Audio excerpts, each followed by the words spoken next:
Mengyu was the last unmarried girl in the Jiyu family. Both of her elder sisters had made poor marriages. One married a nobleman's son who was riddled with venereal diseases, the other married a newly risen commoner who doted on his concubine and neglected his wife. When it came to her turn, it was even worse. It was a childhood marriage arranged back when the Jiyu family hadn't yet risen to prominence, to a poor scholar, with a fierce mother-in-law, a sharp-tongued sister-in-law, and a spineless husband. Mengyu's parents were almost too embarrassed to ask her to marry into such a family, yet Mengyu said gently, "Father, mother, there's no need to be troubled. I think all men in this world are the same. What does it matter whom I marry?" Hello, everyone, welcome to my channel. Subscribe us to read wonderful stories every day. Now, the story begins. Mengyu selected 2 personal maids, brought along 8 loads of dowry, and quietly entered the home of the poor scholar Liang Baishan. Welcoming an official's daughter into the family, Liang's mother had originally planned to host a grand celebration, but unfortunately, their finances were tight, and they could only afford to set up a few tables for the feast. Even the groom's wedding attire was wrinkled and shabby, making the stark contrast with Mengyu's fine silk dress all the more apparent, a clear mismatch in social status. After her initial pride, Liang's mother began to feel discontent. She said to her son, "I don't think your in-laws are any good either. They gave their daughter away so reluctantly. Otherwise, they should have at least offered some silver to help you put on a decent show and make this wedding banquet a grand affair." Liang Baishan, upon hearing this, felt the alcohol he had drunk at the banquet turn into fury. Flushing his face red and making his neck thick, he charged toward the bridal chamber like a wild bull. He kicked the door open with 1 foot, startling the 2 maidservants so much that they covered their mouths. Only the young lady sitting upright on the bridal bed remained as steady as Mount Tai. Not even a single tassel on her bridal veil swayed. Liang Baishan's drunkenness immediately dissipated by half. Mengyu then spoke up, "What are you standing there for?" Hearing that voice, Liang Baishan not only sobered up completely, but his bones went weak, completely forgetting that he had originally intended to teach her a lesson. He took the scale from the maid and gently lifted it. As the bridal veil fell, Liang Baishan stared with wide eyes. He had never seen much of the world, but he felt the woman before him was no mortal. She was a celestial maiden descended from the heavens. Mengyu was also carefully observing Liang Baishan. Of average height and average looks, he truly was a man of unremarkable conformity. Seeing Mengyu's serious expression, Liang Baishan's knees went a little weak. His father had passed away early, and his mother, a widow raising a child alone, had to be fierce to protect the Liang family's property. Since childhood, he had been somewhat afraid of women. Noticing his timidity, Mengyu felt slightly relieved. She wasn't afraid of her husband being incompetent, she was afraid of him being too bold. A man with more audacity than ability is the most terrifying. At best, he can bankrupt his family, and at worst, he can destroy it entirely. She extended her delicate, onion-like finger, pointing at the man's forehead opposite her. "Liang Baishan, from now on, will you listen to me or not? In a marriage, it's either the east wind prevailing over the west wind, or the west wind prevailing over the east wind." Mengyu was unwilling to lower herself and submit. She had to establish the rules firmly on their wedding night. Liang's mother clutched a handful of melon seeds, cracking them as she waited to hear Mengyu's screams. She waited and waited, until even the maids had gone to boil water, yet her precious son still hadn't laid a hand on the girl. Furious, she cursed Mengyu repeatedly, calling her a shameless vixen. But Liang Wenxiu did not join in her mother's tirade. "They are a couple who have bowed to heaven and earth in marriage, how is that shameless?" Mother Liang, frustrated by her daughter's lack of ambition, slammed the table and scolded her. "Fool, in a marriage, it's the husband first, then the wife. I deliberately provoked your brother to anger, wasn't it to help him assert his authority as the head of the household and put that little vixen in her place? But look what happened. I can see that little vixen is quite cunning. Your brother seems completely under her thumb." Liang Wenxiu, as a daughter soon to be married off, disliked hearing such talk the most. What kind of marriage is that? A marriage should be about when 2 people are of the same mind.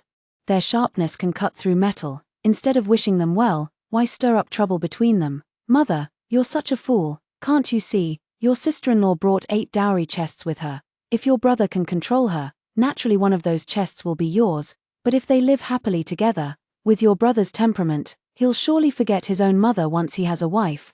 What benefits would you and I get then?" Liang Wenxiu finally understood. She was 16, and marriage arrangements were being discussed for her. If she could have 1 dowry chest, She would naturally hold a stronger position in her future husband's family. But brother has been useless for quite some time now. It wouldn't be surprising if sister-in-law ends up controlling him instead, Mother Liang sneered. In daily life, with all the household matters like firewood, rice, oil, salt, sauce, vinegar, and tea, if you want to find faults, won't you be able to? As for your brother, he's still my son after all. Even if he's temporarily bewitched by her, as time passes, he'll eventually return to my side.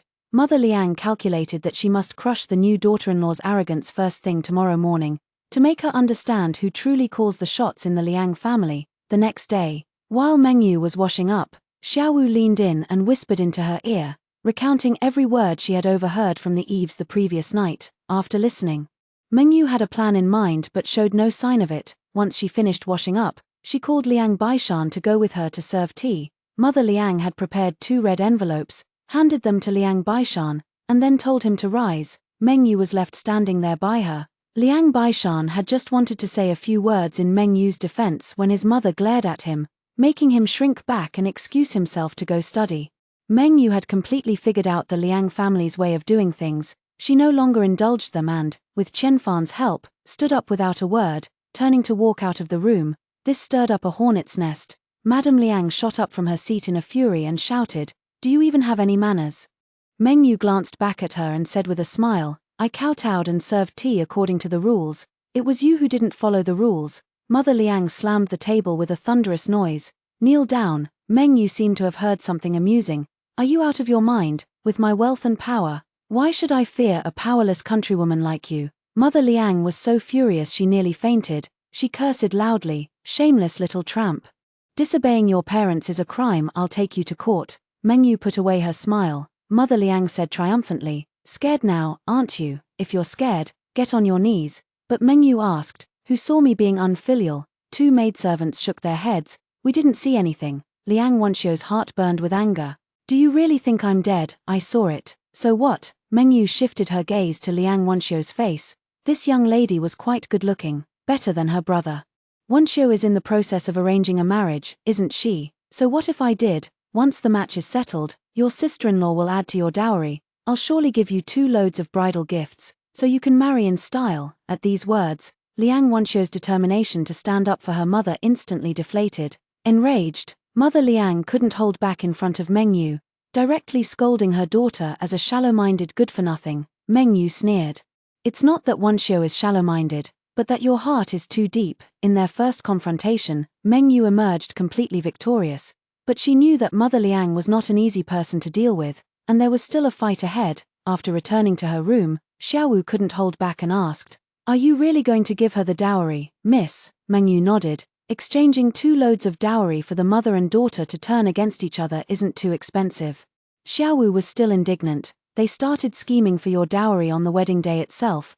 The Liang family is truly despicable. If you ask me, you shouldn't have agreed to marry into this family in the first place.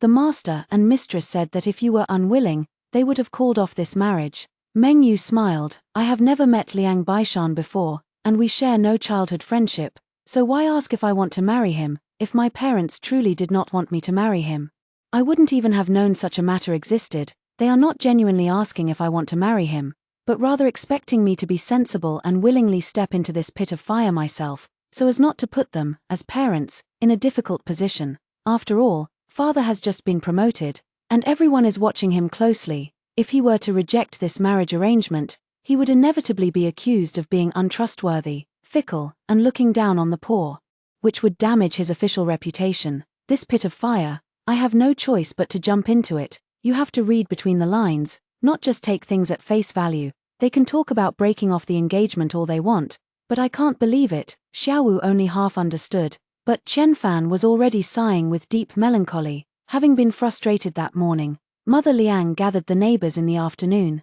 Tearfully complaining that her newlywed daughter-in-law was an ungrateful wretch, she said, "I gave her 20 taels of silver, that was my personal savings from 10 years of scrimping, yet she couldn't even be bothered to serve tea," and her words dripped with contempt for our family's poverty. Has she forgotten that when her Jiyu family first came to the capital for his appointment, our Liang family pawned our heirloom jade to help them rent a house? The neighbors were outraged, cursing Mengyu for being a snob who favored the rich and looked down on the poor.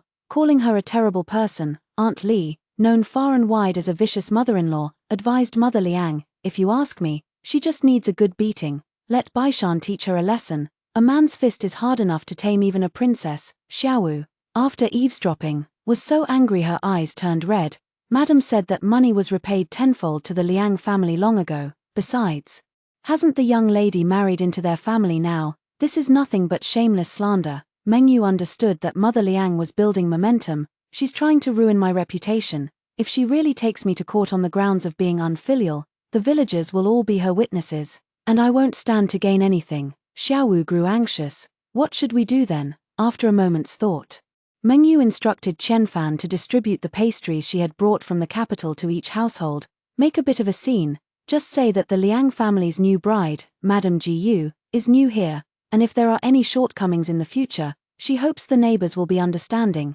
Xiaowu, go get the red envelopes, put 1 tael of silver in each, seal them well, and take them to distribute among those gossiping women. Xiaowu didn't understand why, but she obediently went to do as told. Before long, Madame Liang's room became a scene of commotion. Among them, Aunt Li had the loudest voice and the most vulgar insults. Even as people tried to hold her back and calm her down, she still jumped up and down in fury. "I see your new daughter-in-law is clearly a good one. You're the shameless old hag." It turned out that Mother Liang couldn't take her eyes off the silver the moment she saw it. Every time Xiaowu handed out a red envelope, she snatched it. The others were too embarrassed to stop her, but Aunt Li wasn't one to suffer losses and immediately started fighting with Mother Liang. Mother Liang retorted defiantly, "This is my Liang family's money. What right do you have to take it? How dare you criticize me? Everyone knows you're the worst at tormenting your daughter-in-law." They fought so fiercely that even those trying to break them up got slapped a few times.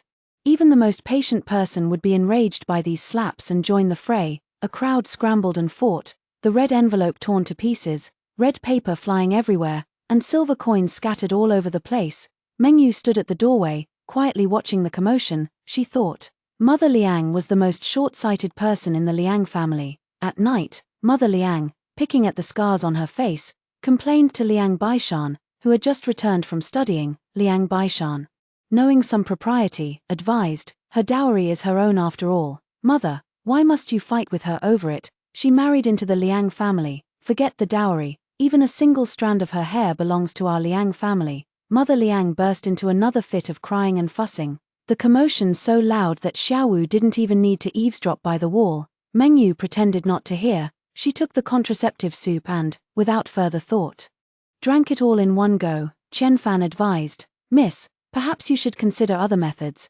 Drinking this medicine too often will harm your body in the long run." Meng Yu nodded. She already had a plan in mind. Liang Baishan had finally managed to get away from his mother and was feeling quite vexed. No sooner had he returned to his room than he saw his new wife's maid carrying bedding. Intending to make his bed in the study, Liang Baishan said angrily, "I think Mother is right, you just look down on me." Meng Yu covered her lips with a handkerchief, coughing several times. "Husband, your words are hurtful, and here I was, worried about you since you'll soon be taking the autumn imperial exams, afraid I might pass this illness to you and disrupt your studies." Qianfan promptly picked up the medicine bowl. The young lady has caught a chill and is taking medicine. Seeing Liang Baishan's arrogance deflate, Meng Yu pressed her advantage. "Since I'll be recuperating for a while and won't be able to take care of you, why don't you go directly to Zhinding Prefecture to prepare for the exams? There are more scholars there than in Luchuan village, and you can discuss potential exam topics with them. I've specially prepared 300 taels of silver that should be enough for 3 months of food and lodging." More than enough. Liang Baishan was grinning from ear to ear, personally carrying his bedding to the study. Closing the door, Xiaowu said, "With that much silver, it's enough for him to indulge in a life of pleasure." Qianfan tapped her forehead with a smile. "It's rare for you to be clever for once. No matter how foolish I am, I can still tell that the young lady doesn't want to bear his child. Giving birth is a life-and-death struggle for a woman." Meng Yu thought to herself that if she were to give birth in the Liang family, she would surely die. Liang's mother coveted her dowry and was capable of getting rid of the mother to keep the child. After sending Liang Baisan away, Liang's mother was unusually quiet for a few days. Xiaowu was a gossip, and she said, "The old woman managed to squeeze 50 taels of silver from her son and is planning to take her daughter to the capital to buy silk and rouge." Luchuan village was 50 li from the capital, a trip that could be made there and back in a single day.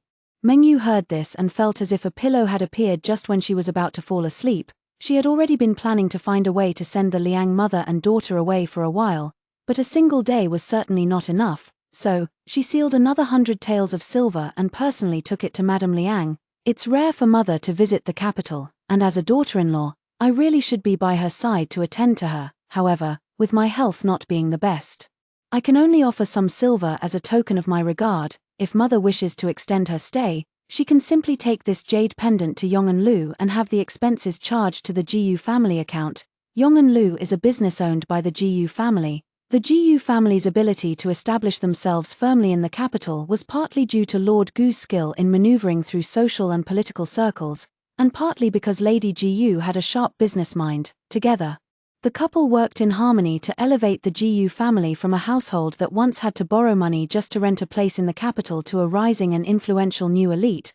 This was also the reason the Liang family was so determined to secure this marriage alliance. Throughout the dynasties, from the recommendation system to the imperial examination system, reputation was like an official's dowry. It couldn't be absent, and it certainly couldn't be lacking in quality. Thus, even though the Jiyu family had power and wealth, they still couldn't refuse this marriage. Mother Liang accepted the silver and jade pendant but didn't give Mengyu a friendly look. Even Qianfan was somewhat annoyed by this. We might as well have thrown the silver into the water rather than give it to her. Mengyu, however, said, as long as we achieve our goal, nothing else matters.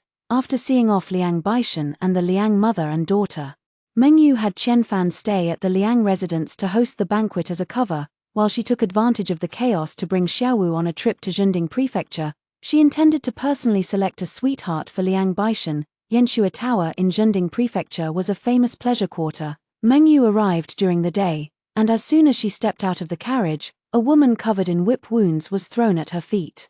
The madam apologized profusely to Mengyu while cursing and scolding the woman.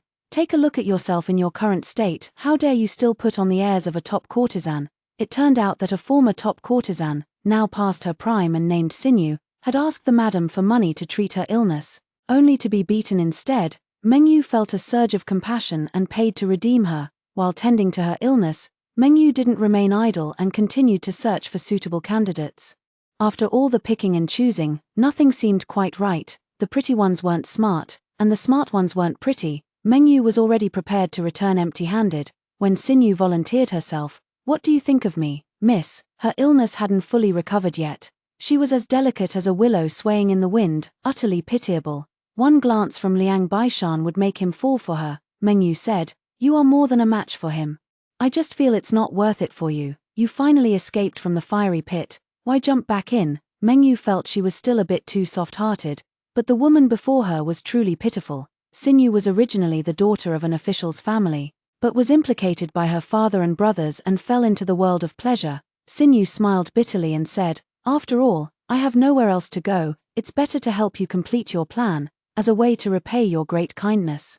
Mengyu had taken a risky path this time. No sooner had she stepped into the room than Mother Liang descended from the carriage. Xiaowu was still shaken with lingering fear, but Mengyu remained calm and composed, as if she had truly never stepped beyond the Liang family's threshold. Upon her return, Mother Liang was furious to find a continuous banquet being held at home, resenting Mengyu for squandering money and unleashing another wave of anger. Unfazed, Mengyu replied calmly, Mother, please don't be angry, I did this for Scholar Wen's sake. With that, she handed Liang Wanxiu the list that Qianfan had prepared. On it were written the names, ages, reputations, and family backgrounds of the marriageable young men in the village. Liang Wanxiu was so moved that her eyes welled up with tears. Even the 2 bolts of silk her mother had bought for her no longer seemed appealing. Seizing the moment, Mengyu added, I told them that I would contribute to your dowry when you marry. Liang Wanxiu was completely won over by Mengyu, affectionately holding her hand and calling her sister-in-law. Mother Liang had also become a general without an army, no longer able to stir up any trouble. They lived peacefully for several months, and after the autumn imperial exams, Liang Baishan took Sinew back to Luchuan village. Liang Wanxiu felt indignant on Mengyu's behalf, but Mother Liang was overjoyed. Praising her son for his capability, Liang Baishan felt somewhat guilty. It had only been half a year since their wedding, and he had already brought another woman home. This was truly a slap in the face to Mengyu, but Xinyu was so delicate and charming that he couldn't bear to part with her either. Fortunately, Meng Yu was virtuous and understanding. Not only was she not angry, but she even urged Liang Baishan to take Xin Yu as a proper concubine. I have been frail since childhood. Having one more person to take care of my husband is actually a good thing. From then on, whenever Liang Baishan wanted to go to Meng Yu's room, he would always be dragged away by Xin Yu. Liang's mother mocked Meng Yu for guarding an empty room alone, but Meng Yu bought expensive medicinal herbs to help Xin Yu regulate her health. Finally, amid the sound of firecrackers on New Year's Eve, Xin Yu vomited until the world went dark. She was pregnant, already 3 months along. Everyone was overjoyed by this news, but Xin Yu alone kept her head lowered and her eyes downcast, making it impossible to tell what she was really thinking. Meng Yu took it all in, knowing full well that people can change. Liang Baishan had passed the imperial examination, and the status of being Liang Baishan's wife suddenly became a coveted prize. Xin Yu wanted to become Liang Baishan's legitimate wife. What would she do to achieve it? It wasn't long before Meng Yu found out the answer. Xiaowu said with reddened eyes, She wants to poison the young lady. I found out that she's been trying to buy arsenic recently. Xiaowu couldn't understand. She had been the one in charge of Xin Yu's illness back then. How had that young lady, who once faced death with indifference and knew how to repay kindness, become what she is now? Meng Yu patted her shoulder and said, Men die for wealth, birds die for food, it's only human nature. Chen Fan asked, What does the young lady plan to do? Meng Yu said, Call Xin Yu for me. Meng Yu didn't mention a word about the arsenic, casually making up a story. I heard you want to buy a carriage. Xin Yu steadied herself, calmly replying, You're quite well informed, miss. I'm buying a carriage because I want to leave Liang Baishan. Meng Yu raised an eyebrow. Oh, why? You don't know, miss. He often beats me. I don't want to live with such a man anymore. As she spoke, Xin Yu pulled up her sleeve, revealing patches of blue and purple bruises that looked utterly horrifying. Meng Yu let out a long sigh. You're carrying his child, and it's not easy for a woman to make a living alone out there. If it comes to it, my family has some properties in Jiangnan. I can send you there. Tears welling in her eyes. Xin Yu nodded repeatedly, expressing endless gratitude to Meng Yu. Xin Yu walked out of Meng Yu's room, and Xiaowu asked, Wasn't she buying arsenic? How did it turn into buying a carriage? Chen Fan poked her head and said, Silly, who tells the truth when testing someone? Meng Yu made a shush sound and smiled. Just wait and watch the show. They didn't have to wait long. On the day of the spring equinox, Xin Yu suddenly felt inspired and personally cooked chicken soup. She first served Meng Yu a bowl, and when Liang Baishan wanted some, she even slapped his hand. Meng Yu picked up the bowl and, under Xin Yu's eager gaze, brought it to her lips but did not drink. It's a bit hot. Xin Yu immediately stood up. Let me serve you, madam. She took a spoon, blew on the soup to cool it, and brought it to Meng Yu's lips. Meng Yu looked at her for a moment, then lowered her head and drank the spoonful of soup. Not long after, Meng Yu spat out a mouthful of blood. Chen Fan supported Meng Yu's limp body, while Xiaowu rushed out the door to find a doctor. Liang Baishan was so frightened that his legs went weak. He looked at Xin Yu in disbelief, asking, What are you doing?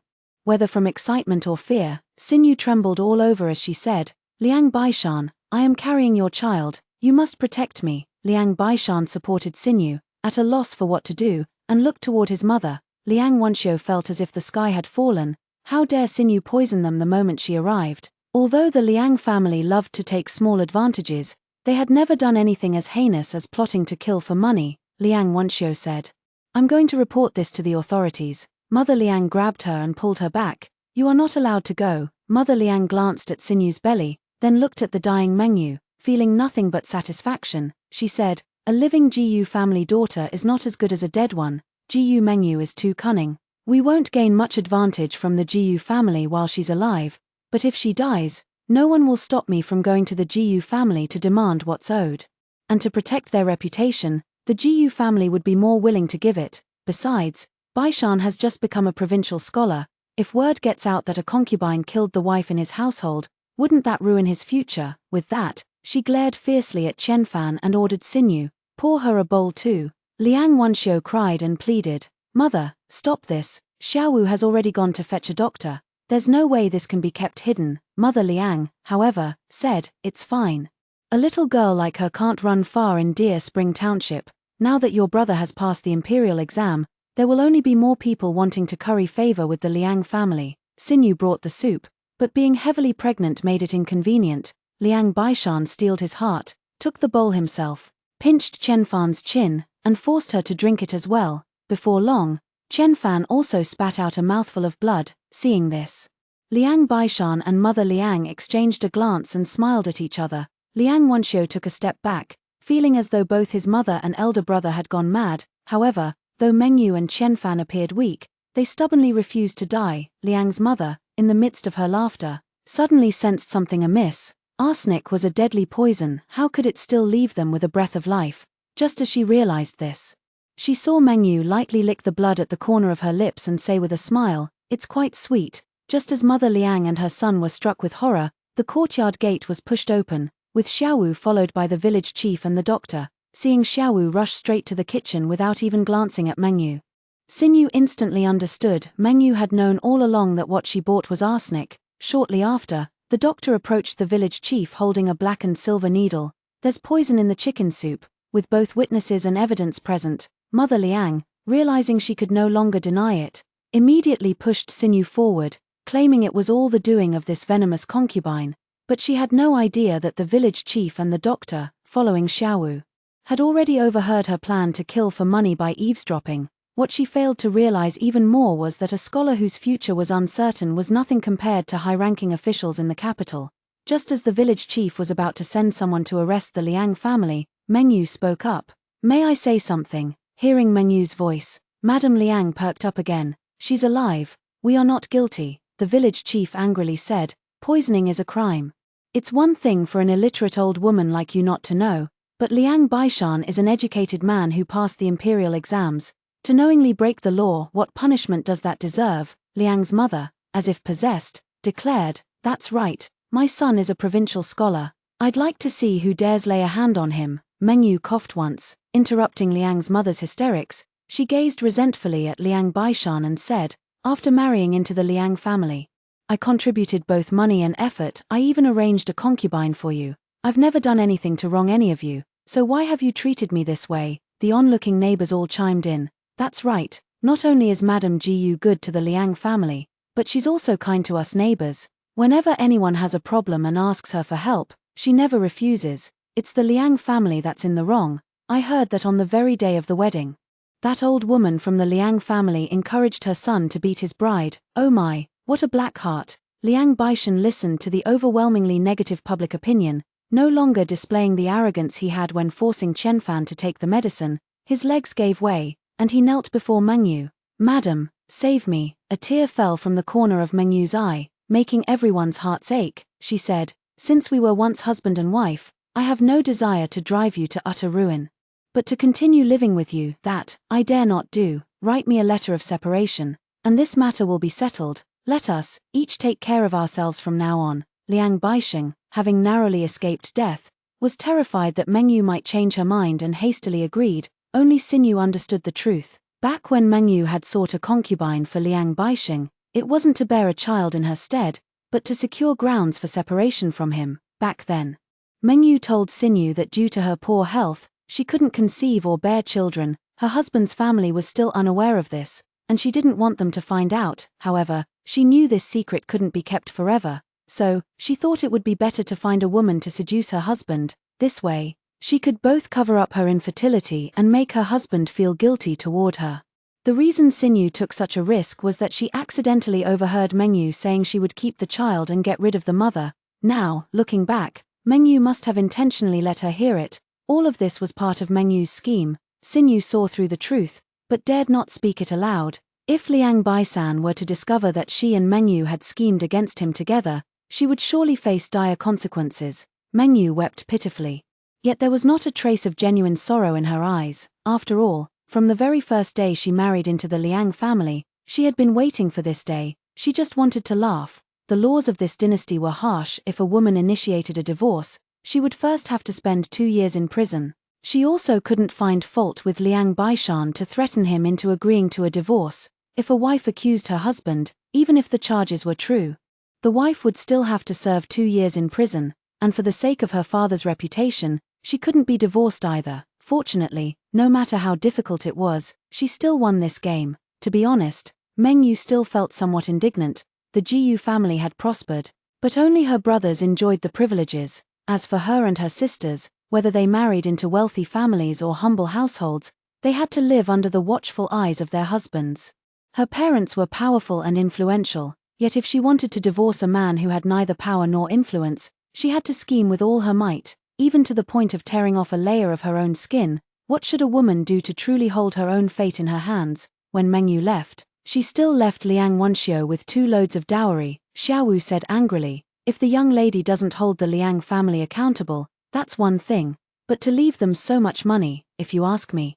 This isn't kindness, it's being taken advantage of," Mengyu retorted. "If you drive a dog into a dead-end alley, what will the dog do?" Xiaowu half asked, half answered, "A cornered beast will do something desperate." Mengyu nodded. "If you understand this reasoning, that's good. If the Liang family had no hope left in their lives, they would rather shatter the jade along with the tile, destroying me along with themselves, than let me go. Now that Liang Baishan has passed the imperial examination, he has a future to strive for. Xinyu has a child, which can both tie her down and use this child to secure Liang Baishan. With hope in their lives, the Liang family naturally won't continue to entangle with me. I gave Liang Wenxiu 2 dowries because I knew her mother would certainly fight with her over them, and no matter who wins the fight, the Liang family will only become divided and estranged. Liang Wenxiu will also always remember my kindness, as long as she remembers. The people of Luchuan village will never forget that I was the one wronged by the Liang family. This way, my father's official reputation won't be affected, and my life after returning home won't be difficult." Qianfan laughed and said, "What you gave wasn't a benefit, but a nail, meant to prick them." Xiaowu muttered, "The reasoning makes sense, but it just feels so frustrating." Mengyu said with a smile, "It is cowardly, but the laws of the court are right there. If you want me to change them all by myself, I can't do it. Besides, my goal is to break free from the Liang family. To achieve that, naturally, I have to pay a price." Mengyu spoke calmly, but Qianfan felt a pang of heartache, to say nothing else. Just avoiding the arsenic under Sinyu's watch was a gamble that she wouldn't notice there was another identical soup pot in the corner cabinet of the kitchen. Qianfan had to replace the poisoned soup pot with a non-poisoned one after Sinyu added the poison but before she ladled the soup. And Xiaowu had to get to the kitchen ahead of everyone else and switch the poisoned soup pot back. The slightest misstep, and Mengyu might truly lose her life. Mengyu patted her hand reassuringly. The path to survival has always been difficult. Moreover, after returning home, there was still a tough battle to fight. When Mengyu returned home, her mother hugged her and cried, telling her to just stay at home peacefully since they could still afford to support her. But as time passed, her 2 sisters-in-law could no longer sit still. The elder sister-in-law took a more roundabout approach, saying that she had a cousin in her maternal family who was a widower and didn't mind Mengyu having been married before, and was willing to marry her. So what if he was over 40? Older men know how to cherish their wives. The second sister-in-law was more direct. She said that a woman failing to keep her husband's heart was a sin, and Mengyu shouldn't stay at home but should go to a convent to atone for her wrongdoing. Both sisters-in-law had married into the family before the Jiyu family became prosperous. Now, even though they were wealthy, they still couldn't stand the idea of their sister-in-law living and eating at home. Xiaowu was so angry she nearly fainted. Forgetting all about propriety, she cursed, "Black-hearted creatures, the master and mistress haven't said anything yet. Who are they to drive the young lady away?" Mengyu said, "Things come one by one, but the reasoning behind them is the same. As I said before, if my parents truly protected me, my 2 sisters-in-law wouldn't have been able to set foot in my courtyard." "You mean, the master and mistress also want you to leave, they just don't want to be the bad guys. So they let the 2 young mistresses put on this show. My parents have probably already found a match for me. It's not a good one, but it's still better than the fate my sisters-in-law had in mind for me. After a heavy blow, even a small kindness feels especially sweet." Mengyu was barely 19 years old. A girl of that age could easily be fooled by anyone. Sure enough, Lady Jiyu spoke up while having tea with Mengyu. She wanted Mengyu to help her elder sister. Mengyu asked, "How exactly should I help?" Lady Jiyu said awkwardly, "Your sister still hasn't conceived." Mengyu understood.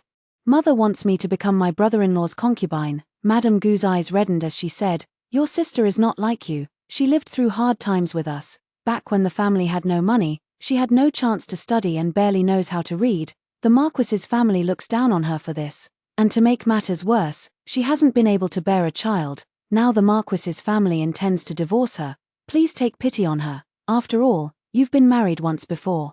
And it would be difficult for you to become the legitimate wife of a respectable family with an untarnished reputation." Mengyu replied. Does mother still remember that it was originally elder sister who was engaged to the Liang family? I already married in her place once. Must I now sacrifice the rest of my life for her sake too? Mengyu was born after the Jiyu family moved to the capital, so the marriage agreement from their hometown naturally had nothing to do with her. Helplessly, the parents couldn't change their habit of favoritism, and the child couldn't take back their affection for their parents. Upon hearing this, Lady Jiyu flew into a rage from shame. You blame me. I gave birth to you and raised you, and you actually blame me. Mengyu shook her head. If mother wants me to marry, I will marry. If mother wants me to be my brother-in-law's concubine, I will be. I only have one condition after I enter the Marquis estate. You must give me that silk shop in Jiangnan. It was just a small estate, not worth much. So Lady Jiyu agreed without hesitation. Mengyu knew in her heart that her parents favored her elder sister, but more importantly, they couldn't let go of this marriage alliance with the Marquis household. The Jiyu family didn't want to make their intentions too obvious, leaving their political opponents with evidence of social climbing, so they arranged for Mengyu to stay at the Marquis residence under the pretense of visiting her elder sister. The Marquis household already looked down on her elder sister, and they held even greater contempt for this younger sister who seemed so eager to attach herself to them, deliberately assigning her a remote and neglected courtyard. Just as she had settled in, her elder sister Ilian came to find her, weeping and sobbing. Mengyu, please help me. Ilian married Luo Rueji, the eldest son of the second branch of the Marquis household, who ranked third in the family. He was skilled in all vices: eating, drinking, whoring, and gambling, and by the age of 30, he had contracted a venereal disease. Ilian fulfilled her duties as the principal wife wholeheartedly. She was filial to her in-laws, kind to the children born of concubines, and even used her dowry to pay off Luo Rueji's gambling debts. Yet, Luo Rueji still did not like her. She lamented through tears, I've given him my whole heart and soul, but he never shows me a kind expression. Even those lowly women in the courtyard trample all over me and throw their weight around. Ilian was also out of her mind. She used her own sacrifices as a weight, always expecting the man to measure it. But the man was no judge. Why would he care how heavy the weight was? He didn't care whether his wife's actions were right or wrong, good or bad. All he cared about was whether a woman's face was beautiful, whether her waist was soft, especially for a lecher like Luo Rueji. How could 1,000 pounds of affection compare to 4 ounces of bosom? Mengyu lowered her eyes. How does elder sister wish for me to help you? Ilian wiped away her tears. Sister, with your unparalleled beauty, you are sure to capture our husband's heart and bear a child that will strengthen the bond between our families. Tomorrow, at the family banquet, dress up carefully and accompany me. Let him take a liking to you. All right. After Ilian left, Mengyu sat in the chair for a long time without speaking. She held a cup of hot tea, allowing the rising steam to cling to her eyelashes, scalding out a tear. By the time the tear stain had dried, she had also figured out how to extricate herself from this quagmire. The next day, Mengyu did indeed dress up carefully. The jade-green gown made her skin appear even fairer, while a touch of rouge at the corners of her eyes brought a vivid spark to her otherwise cool and distant gaze. She followed closely behind Ilian with a stern expression, appearing aloof and unapproachable. Yet, with every step she took, a fragrant breeze seemed to trail her, as if deliberately enticing others to look her way. Luo Rueji stared at her, utterly captivated. Forgetting all propriety, he blurted out, like a lotus rising from clear water, naturally free of adornment, sister, you truly are a celestial being. Ilian hadn't expected Mengyu to win Ruiji's affection so effortlessly, leaving her unsure whether to feel happy or upset. Mengyu cast a sidelong glance at Ruiji but remained silent, accustomed to ingratiating herself. Ilian feared Ruiji might get angry and nudged Mengyu, signaling her to respond. Yet Ruiji didn't appreciate the gesture. He glared at Ilian resentfully. Why so rough? Ilian's heart filled with bitterness. She felt that in her husband's eyes, she was nothing more than a dead fish's eye. Even looking at him felt like an offense. Mengyu finally spoke up. It was just some playful banter between sisters. Brother-in-law, you're being too harsh. Luo Rueji immediately broke into a wide smile. You're right, little sister. Come, let me escort you to your seats. With that, he led them toward the main table. Old Lady Luo looked down on the Jiyu family's tactic of sending sisters to curry favor, and she looked down even more on this grandson of hers, whose mind was filled only with wine and women. She cleared her throat and said, there's no room left. Move Rueji's seat to the side table. Find an empty one so he can sit more comfortably and conveniently take care of those 2 sisters. Luo Rueji's parents remained silent. Their son had reached this age not only without any intention of restraining himself but had instead grown increasingly unrestrained. No matter how they looked at it, he was unlikely to amount to much. Since they couldn't steer him back onto the right path, they had long since given up on managing him, content to let him muddle through life. Meng Yu quietly took in everything that was happening. The Luo family, with their pride in being a prestigious and noble clan, looked down on this and that. Yet the most despicable scoundrel turned out to be one of their own, a Luo by name. Without waiting for the Luo family to make arrangements, she took Ilian by the hand and headed straight for the table reserved for female relatives. Intending to sit down, Ilian panicked. When had she ever been so disobedient? Meng Yu, with an innocent expression, asked, "Are there thorns on the Luo family's benches?" "They're clearly empty, yet we can't sit." The entire hall fell into silence. Ilian immediately knelt down to beg for forgiveness from Old Lady Luo. Old Lady Luo slammed her chopsticks down heavily. "Cursed you fool," and then directly left the banquet. The couple from the second branch looked at this foolish daughter-in-law, heaved a deep sigh, but were truly too lazy to teach her, and also turned and left with a flick of their sleeves. A family banquet ended on a sour note. Ilian thought it was Meng Yu who had spoken out of turn and was about to scold her sister. But her elder sister-in-law couldn't stand by and watch. She advised her, "The old lady isn't scolding your sister, she's scolding you. Hurry back, close the door behind you, and let your sister teach you properly." Ilian held back her tears all the way home, and it wasn't until Qianfan closed the courtyard gate that she finally broke down in sorrowful sobs. "I truly don't know what I did wrong." Meng Yu instructed Xiaowu to boil water, then wrung out a cloth to wipe her sister's tears. "Sister, your mistake lies in being too serious. This is a family banquet. Even if there are disagreements, as long as things appear harmonious on the surface, that's enough. Who's right or wrong, who's breaking the rules, these aren't matters worth making a big fuss over. They should be brushed off with a light-hearted remark. Old Madame Luo may disapprove of us and want to humble us, but she also reprimanded your husband along with you. This shows she doesn't want to be seen as harsh toward her granddaughter-in-law in front of everyone. Yet, the moment you see her, you become as frightened as a startled bird. Isn't that slapping her in the face? I just arrived as a guest, and they didn't entertain me properly. It's only right for me to complain a little. Sister, you should have just taken the opportunity to step down and sit with me, but instead, you insisted on kneeling to apologize, turning a small matter into a big one. Turning a joyful feast into a courtroom. How could old Lady Luo not be angry? You must understand, in such a large and prosperous family, it's common for uncles and brothers to fight over money and status. What kind of harmonious joy is there? The one in charge is sharp-eyed and clear-minded, yet they particularly enjoy pretending to be confused. Whoever can turn big matters into small ones, and small matters into nothing, whoever can smooth things over, will be held in high regard. Whoever takes things too seriously is a fool. Ilian suddenly came to her senses, as if waking from a dream. She tightly grasped Meng Yu's hand, her eyes blurred with tears, and pleaded, "Sister, stay with me, won't you?" She was like a dodder vine, gently and deftly twining around Meng Yu. Meng Yu had originally thought that if Ilian had ever considered her feelings even once, she wouldn't have intended to take things to the extreme. Yet, not even once, she curled a faint smile. "Would sister like to sleep with me tonight?" After the two sisters washed up and changed into their nightclothes, just as they were about to fall asleep, they heard the courtyard gate being knocked. Xiaowu entered with a grim expression and reported, "It's Third Master Luo." Ilian immediately stood up. "He came looking for you." "I should go back first." Meng Yu shook her head and instructed Xiaowu, "Just tell him I'm asleep. If there's anything, we can talk about it tomorrow."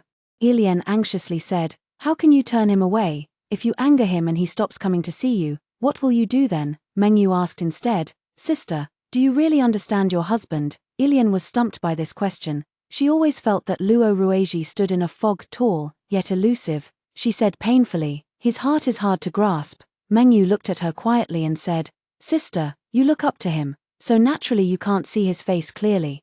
Ilian seemed to understand yet not quite, murmuring to herself, "But he is my husband. A married woman follows her husband, regarding him as her heaven. How could she not look up to him?" Meng Yu felt as if she were playing the lute to a cow, but such is the way of the world. The clever, the foolish, the good, and the bad, all muddle through life together. When luck is on your side, good deeds are rewarded and evil deeds are punished. When luck turns sour, the foolish and wicked ones are often your own flesh and blood. Sister may not understand her husband, but surely she understands human nature. Things easily gained are easily discarded. A fleeting night of pleasure with him would only ruin my reputation, with no other benefit, if that were to happen. Even if I could stay in the Luo residence to keep you company, two disgraced women, who could protect whom, when Mengyu compared herself to a mere plaything. Elian finally understood. She looked up at her with hopeful eyes. Sister, you are always wiser than me. Mengyu tucked the blanket around Elian and said gently, Sister, sleep well, and have sweet dreams. Elian's sleeping face looked so innocent it was almost foolish. And Mengyu recalled that Elian had not been like this when they were at home.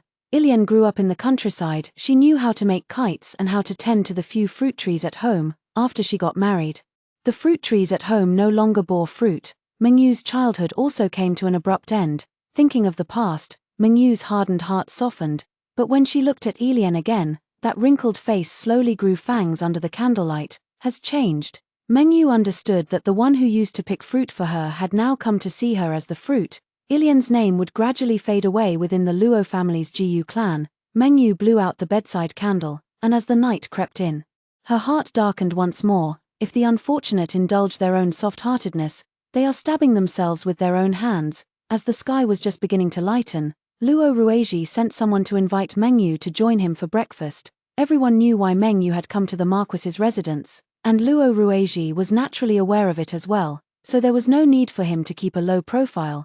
Mengyu agreed to dine with him on the condition that Elian would also come along. Ilian's cheeks were flushed with joy, so overjoyed that she completely forgot she was Luo Rueji's legitimate wife. But that wasn't entirely accurate either. Whether a legitimate wife could join the dining table indeed depended on her husband's wishes. Mengyu selected an elegant, ethereal outfit for Elian and personally attended to her grooming. She reduced the use of powder and rouge, then styled her hair into a falling horsebun, slanting a white magnolia hairpin into it. The delicate and charming look even earned Elian a few words of praise from Luo Rueji, but it was only a few words, and Luo Rueji's attention was completely captured by Mengyu. He eagerly served dishes to Mengyu, even trying to persuade her to drink early in the morning. However, Mengyu didn't touch a single bite. Luo Rueji asked, "Is something wrong, sister?" Mengyu smiled and said, "I just think it's dirty." Luo Rueji paused mid-air while picking up food, unable to believe his ears. "You said, you think it's dirty?" Mengyu nodded. Yes, thinking Mengyu was referring to his own unclean illness. Luo Rueji flew into a rage from shame and flipped the table over. "Are you saying the food is dirty, or am I dirty?" The sound of shattering dishes made Elian's knees go weak with fright. She looked at Mengyu in panic, only to see Mengyu calmly stand up, carefully avoiding the greasy mess on the floor. "Why is brother-in-law so angry? I saw a fly crawling on those chopsticks."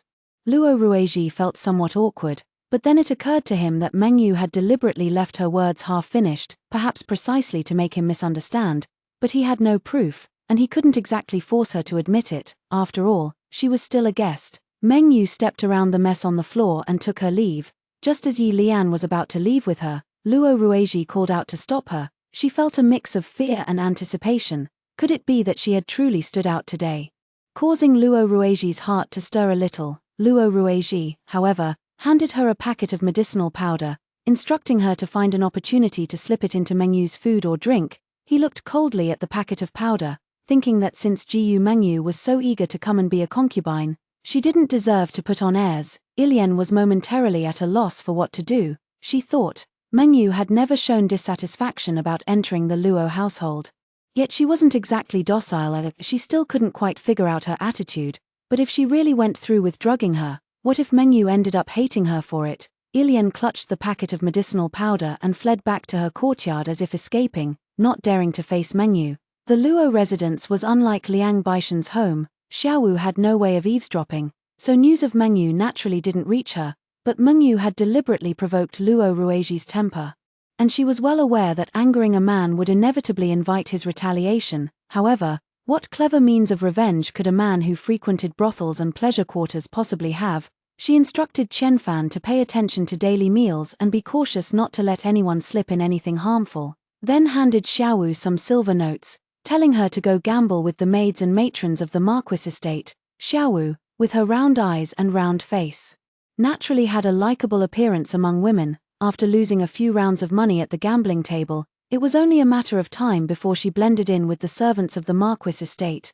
After arranging everything, Mengyu picked up a book and lay down on the chaise lounge to read. After reading for a while, drowsiness crept in, she closed her eyes and drifted off to sleep. In the dream, the Marquis's mansion was engulfed in flames.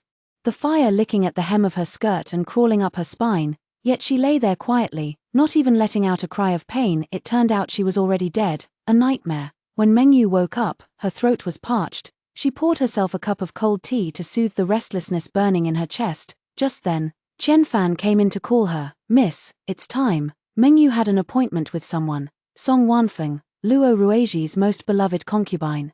She had borne Luo Ruiji a son and a daughter, and her words and actions were always measured. In Luo Ruiji's heart, Wanfeng was more like his wife. Wanfeng hated him. She had been seized and brought into the Luo residence. Before that, she was a girl cherished by her parents. Betrothed to the boy next door with whom she had grown up, they often exchanged heartfelt words through the wall. The courtyard wall wasn't high, he could have climbed over it, yet he always stayed on the other side.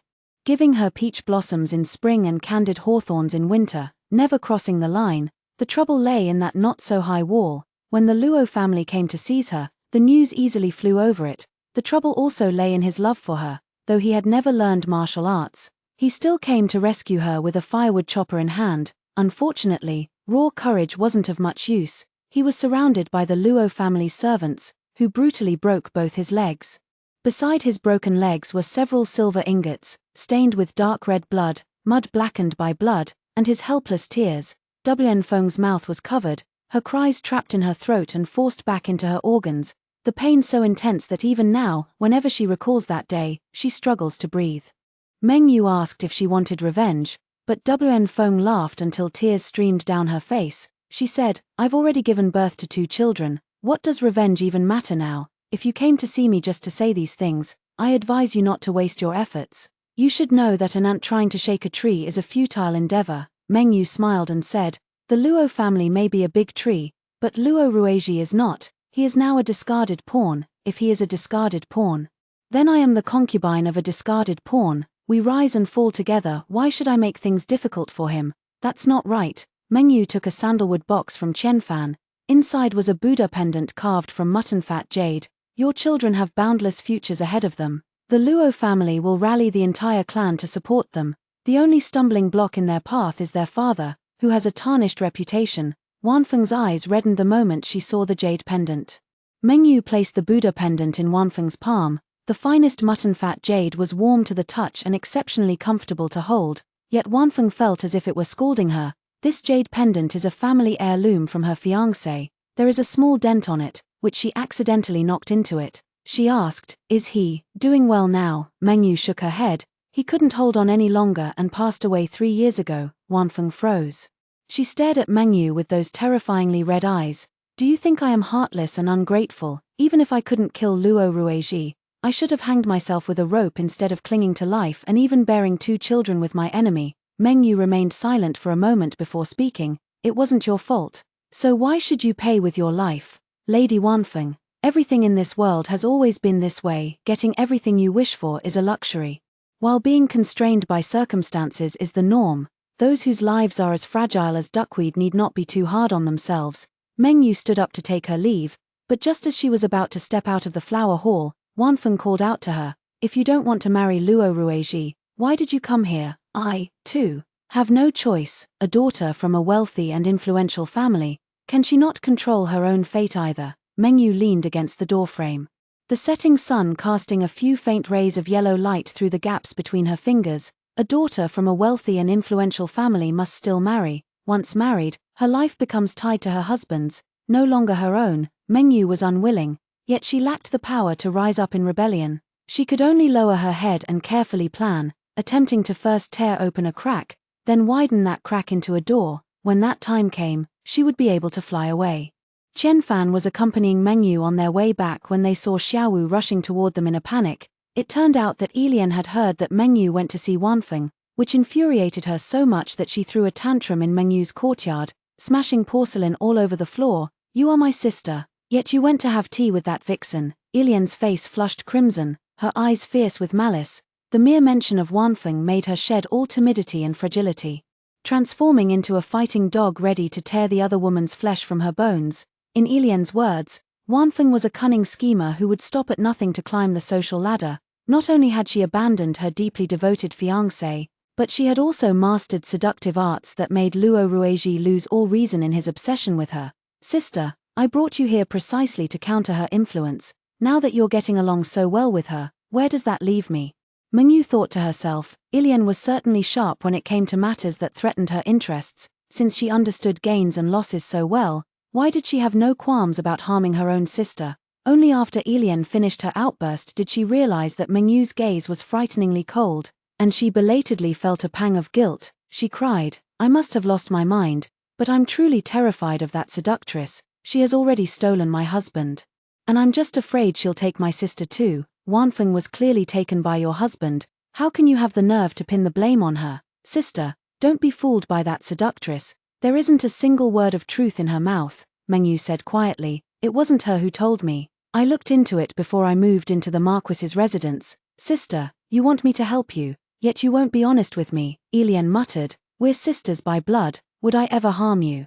Mengyu turned her head away, her eyes filled with the mockery of one who sees through everything. Well said, we are sisters by blood, so, would I ever harm you then? After Ilian left, Qianfan asked worriedly, Miss, did you deliberately provoke the eldest young lady? Mengyu nodded, everything was ready. All that was missing was Ilian, the final piece of the puzzle. She wanted Luo Rueji's life. As for Ilian, Mengyu still left her a glimmer of hope.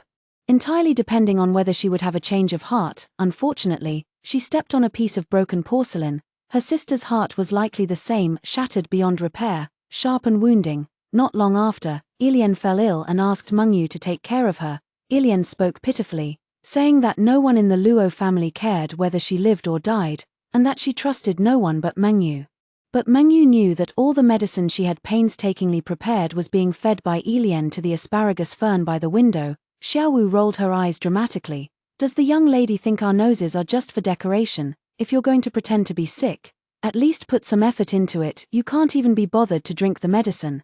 Qianfan was also somewhat annoyed. How dare she ask the young lady to accompany her in bed, who doesn't know what she's scheming? Mengyu, however, smiled. Don't be so impatient. Seeing her calm demeanor, Qianfan said nothing more and followed her to Ilian's courtyard. Carrying the bedding, Ilian still appeared weak. Mengyu helped her sit up, fed her a few spoonfuls of porridge, and casually asked, Has your husband been to see you? Sister, he said he would come, but he never does. It's not his fault. Brother-in-law has been busy lately. Ilian was taken aback. Busy with what? Mengyu set down the porridge bowl, wiped Ilian's mouth clean with a handkerchief, and said with difficulty, Sister, you should focus on recovering from your illness. This matter is hard to explain. Ilian keenly sensed something amiss. She grasped Mengyu's hand and pressed, What exactly has he been busy with? Brother-in-law said that sister's illness is critical, and is worried she might not pull through. To bring her some auspicious fortune, he plans to elevate Wanfeng to a co-wife. Elevate her to a co-wife. Yes, even old Madame Luo has given her approval. She said it's just as well. Wanfeng comes from a respectable family, her demeanor is elegant, and when third master attends social functions with her, it won't be a loss of face. Ilian's face turned deathly pale, forgetting she was supposed to be feigning illness. She threw off the covers without a word and rushed toward Wanfeng's courtyard, her hair disheveled. The glaring double happiness character at the courtyard gate caught her eye. She tore it down and ripped it to shreds. The red lanterns hanging along the corridor were equally offensive, but even on tiptoe with her arms stretched high, she couldn't reach them. Maids and elderly servants gathered around, trying to calm her, but she seemed possessed, determined to pull down those lanterns. The commotion grew so loud that it drew Luo Rueji's attention. He burst out cursing, You disgraceful, crazy woman. Ilian heard his voice and stared at him dazedly. Husband, I want this lantern. Can you give it to me? It was as if she had truly gone mad. When Ilian first arrived in the capital, she was dark and thin, barely able to read a few characters, and was often mocked as a country bumpkin. She had once asked her mother why, despite being skilled at catching fish and shrimp, carrying water, and lighting fires, clearly quite capable, the young ladies in the capital still looked down on her. Lady Gu didn't know how to answer. Having once been a wealthy young lady herself, she naturally understood that daughters of affluent families did not value such skills. After that day, Lady Gu had many new clothes tailored for Ilian and also tied a white silk cloth around her legs. Lady Gu warned her that a well-bred young lady must not take too large steps when walking. Ilian suddenly realized that others weren't wrong to laugh at her. Even her own mother thought she wasn't refined enough for polite society. She would never again proudly tell others about summers in the countryside, where fireflies glittered everywhere among the wild grass covering the hills, because moonlight is cold, and the light of fireflies is cold too. She had learned to smile without showing her teeth and walk with delicate, measured steps, but even so, she wasn't pretty enough and still went unnoticed among the other well-bred young ladies. Until that lantern festival, she happened to meet the daughter of the Grand Tutor Lu. Miss Lu was a renowned beauty, and Ilian never dared to raise her head in her presence. They both took a liking to the same lantern, and the one who solved the riddle was Luo Rueji. Miss Lu boldly asked Luo Rueji for the lantern, but Ilian quietly stepped back. Knowing her place, the romantic tales of talented scholars and beautiful ladies had never been meant for her, yet Luo Rueji handed the lantern to her. Miss Lu was so angry that she flung her sleeve and left, while Luo Rueji also bid her farewell with graceful elegance. Amid the surging crowd, Ilian held that lantern, lingering for a long time in that encounter, unable to move on. No one knew why the lustful third son of the Luo family had given the lantern to the unremarkable Ilian. Even Luo Rueji himself had forgotten this insignificant little episode. With tears in her eyes, Ilian asked once more, "Husband, can you give this lantern to me?" Luo Rueji raised his hand and slapped Ilian across the face. "If you're sick, go get treatment." Mengyu stood at the courtyard gate. Exchanging a glance with Wanfeng stepped forward to take Luo Rueji's arm, while Mengyu supported the faltering Ilian, separating the ill-matched couple. Ilian wept, "Mengyu, save me. Please save me." Mengyu gently brushed away the tear-soaked hair from Ilian's eyes and said softly, "All right." Ilian was truly ill this time. She obediently drank the medicine Mengyu had brewed for her, then tugged at Mengyu's sleeve, acting coquettishly. She was like a willful child, unable to bear being apart from Mengyu for even a moment. Yet when the first autumn rain came pattering down, she still poured the packet of medicine Luo Rueji had given her into Mengyu's teacup.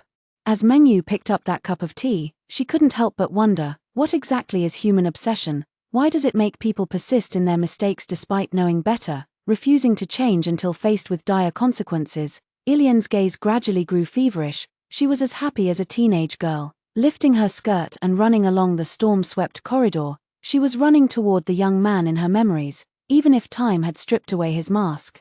Revealing a face that was ugly and detestable, Ilian still happily danced in the courtyard, the withered leaves soaked by the rain, silently crumbling beneath her feet. Mengyu watched quietly, thinking that this version of Ilian was free and beautiful. Ilian had gone mad. But old Madame Luo didn't even furrow her brows. She said, "Whose backyard doesn't have a few madwomen? Find some people to keep an eye on her. Just don't let her come out and embarrass us." Madame Gu came in person. But not for Ilian. She held Mengyu's hands and spoke earnestly. "My child, you must not be as useless as your sister. You must, by all means, hold firmly onto the heart of the third son of the Luo family." Mengyu did not comment on this. She only asked her mother why they didn't bring her sister back to the Gu family. Madame Gu sighed. "A married daughter is like spilled water. What can your father and I do about it?" Mengyu thought. Is it harder for a powerful couple to take back their mad daughter than it was for Mulan to join the army or for Taiying to save her father? It's not that it's hard, it's that it's not worth it. Feeling troubled, Mengyu pushed open the window. A cool breeze blew the slanting drizzle, wetting her face with a slight chill. Water that has been splashed out will return to the sky, only to fall back to the mortal world as rain and dew once more. She suddenly laughed. "In the end, I still have to rely on myself." The wedding banquet for Luo Rueji elevating Wanfeng to principal wife was scheduled for the 7th day of the next month. This date was specially chosen by Wanfeng after consulting a fortune teller. It was an auspicious day. Luo Rueji also arranged for Mengyu to enter the household on the same day. Considering her background, she was at least granted the status of a noble concubine. Mengyu remained silent. But Luo Rueji didn't care. Whether she married him or not wasn't her decision to make. Before Lady Jiyu left, she had a special conversation with him. After understanding the Jiyu family's determination to sell their daughter, Luo Rueji finally had no more reservations. He instructed Mengyu, "Many distinguished guests will be coming that day. Dress up properly and bring me some honor. Your sister is plain-looking, and her words and actions are petty over the years. She has brought me much shame. If you can help me regain some face, it would be like atoning for her sins." Seeing that Mengyu still didn't speak, Luo Rueji laughed in extreme anger. "Jiyu Mengyu, you think I'm filthy? but you still have to marry me, don't you, in the future? We'll be filthy together, neither of us should look down on the other. In truth, Luo Rueji had long lost interest in Mengyu. Taking her as a concubine was merely an act of revenge. Mengyu pretended not to hear. Continuing to paint her nails with red polish, the wedding banquet was arranged by Wanfeng, who borrowed the Boshua courtyard from the main household for the celebration. Xiaowu remarked that Boshua courtyard was a lovely place, with a lake at its center and a pavilion for viewing the scenery in the middle of the lake. To reach the viewing pavilion, one must first climb up an artificial hill along the stone steps. The lakeside was damp and cold, and the stone steps were narrow and slippery. A single misstep could lead to a fall into the lake and drowning. Wanfeng naturally wouldn't set the banquet at the viewing pavilion, doing so would make her intentions far too obvious. Instead, she arranged the banquet opposite the viewing pavilion, invited a troupe to perform, and, more importantly, Mengyu would also make an appearance on the viewing pavilion stage. Wen Feng stroked Luo Rueji's chest and said with a smile, "A well-bred lady like her despises nothing more than being treated like a performer. If Third Master wants to humiliate her, make her take the stage to play the qin and sing. Perhaps she'll be so ashamed she'll throw herself into the lake before she even finishes."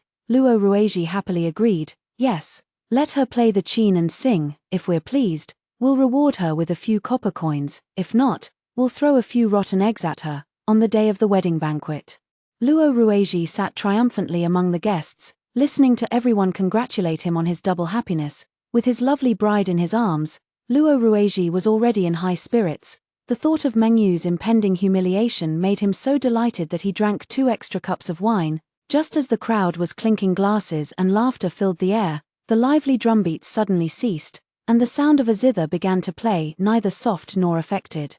As if armored horses and steel-clad soldiers were charging forth with the wind, those with a discerning ear exclaimed in awe, "It's Guangling San." As soon as his words fell, everyone turned their gaze toward the viewing platform, all eager to know who the zither player was. There, they saw Mengyu dressed in a striking red robe, her black hair casually tied up with a wooden hairpin, unadorned with gold or jade, which only accentuated her natural, innate beauty. Listening to the exclamations of the crowd, Luo Rueji's vanity was greatly satisfied. The humiliation he had suffered at the hands of Mengyu no longer seemed important at this moment. Wen Feng noticed his infatuated gaze fixed on Mengyu and discreetly brought the wine cup to his lips, one after another, until Luo Rueji could barely speak clearly before she finally stopped. Mengyu had already played several pieces and was now performing 3 variations of the plum blossom. The sound of the zither softened, yet it remained just as cold. Another person remarked, "Amidst the icy woods, this form resides. Unlike the peach and plum that mingle with worldly dust, it seems the one playing the zither is also of a noble and aloof character." Luo Rueji sneered upon hearing this and said, "Noble and aloof, yes, she is indeed noble and aloof, but isn't she still my concubine?" He staggered to his feet and shouted, "Jiyu Mengyu, come over here and serve me wine." Mengyu, however, did not even lift her head, continuing to focus intently on playing the zither. So disrespectful. Luo Rueji naturally became angry again. In a fit of rage, he ordered someone to bring Mengyu over. Wanfeng immediately stood up to support him, apologizing to the guests while quickly stopping the servant who was about to seize Mengyu, sending him to the kitchen to fetch sobering soup instead. Luo Rueji's mind was muddled, and he forgot everything. Only remembering that Jiyu Mengyu was disobedient and that he needed to teach her a lesson, so he pushed away those supporting him and staggered toward the viewing platform. Wanfeng naturally led others to chase after him, but no matter how hard they tried, they always remained a few steps behind Luo Rueji. When Luo Rueji approached the rockery, Mengyu turned sideways with a mocking smile and whispered, "I find you filthy." Blinded by rage, Luo Rueji charged forward without watching his step, missed his footing, and fell into the lake. As the water splashed, the zither strings snapped. Mengyu rose in panic, while Wanfeng wailed mournfully. The banquet descended into chaos. Servants rushing to the rescue kept tripping over feet that seemed to appear from nowhere. When they finally pushed through to the narrow path in front of the viewing platform, they were blocked by Lady Wanfeng, who had fainted from weeping. The path was so narrow that it could be held by one man against 10,000. The attendant immediately jumped into the lake, trying to swim over and save the person. However, the opportunity was fleeting, and Luo Rueji's body had already surfaced. Mengyu covered her face, laughing so hard her whole body trembled. While everyone else thought she was grieving, only the second son of the Duke of Jinggua's family didn't think so. He was seeking quiet by the rockery and happened to witness Mengyu provoking Luo Rueji. He walked to Mengyu's side and, while no one was paying attention, slipped a note into her hand. The note read, "He is dirty, I am not. I sincerely invite you to meet at the Drunken Immortal Pavilion 7 days from now." Mengyu understood that Shun'er had seen everything, yet she decisively burned the note. Qian Fan asked, "Are you going to see him?" "Miss, I won't see him." But he saw the young lady. No matter, seeing Qian Fan and Xiaowu's concern, Mengyu explained, "Everything requires evidence. The second son of the Shun family can't convict me just by flapping his lips, but if I were to meet him privately right after Luo Rui's first-week memorial, it would surely bring trouble upon myself. There was originally no connection between us, so why would I go to see him? That's something that simply can't be justified no matter how you explain it." Moreover, Mengyu knew that Shen Tingshu would go to the Jiyu family to propose marriage, and the previously powerless Jiyu couple would, after Shen Tingshu's visit, overcome all difficulties to bring her back to the Jiyu family. Mengyu died 3 times.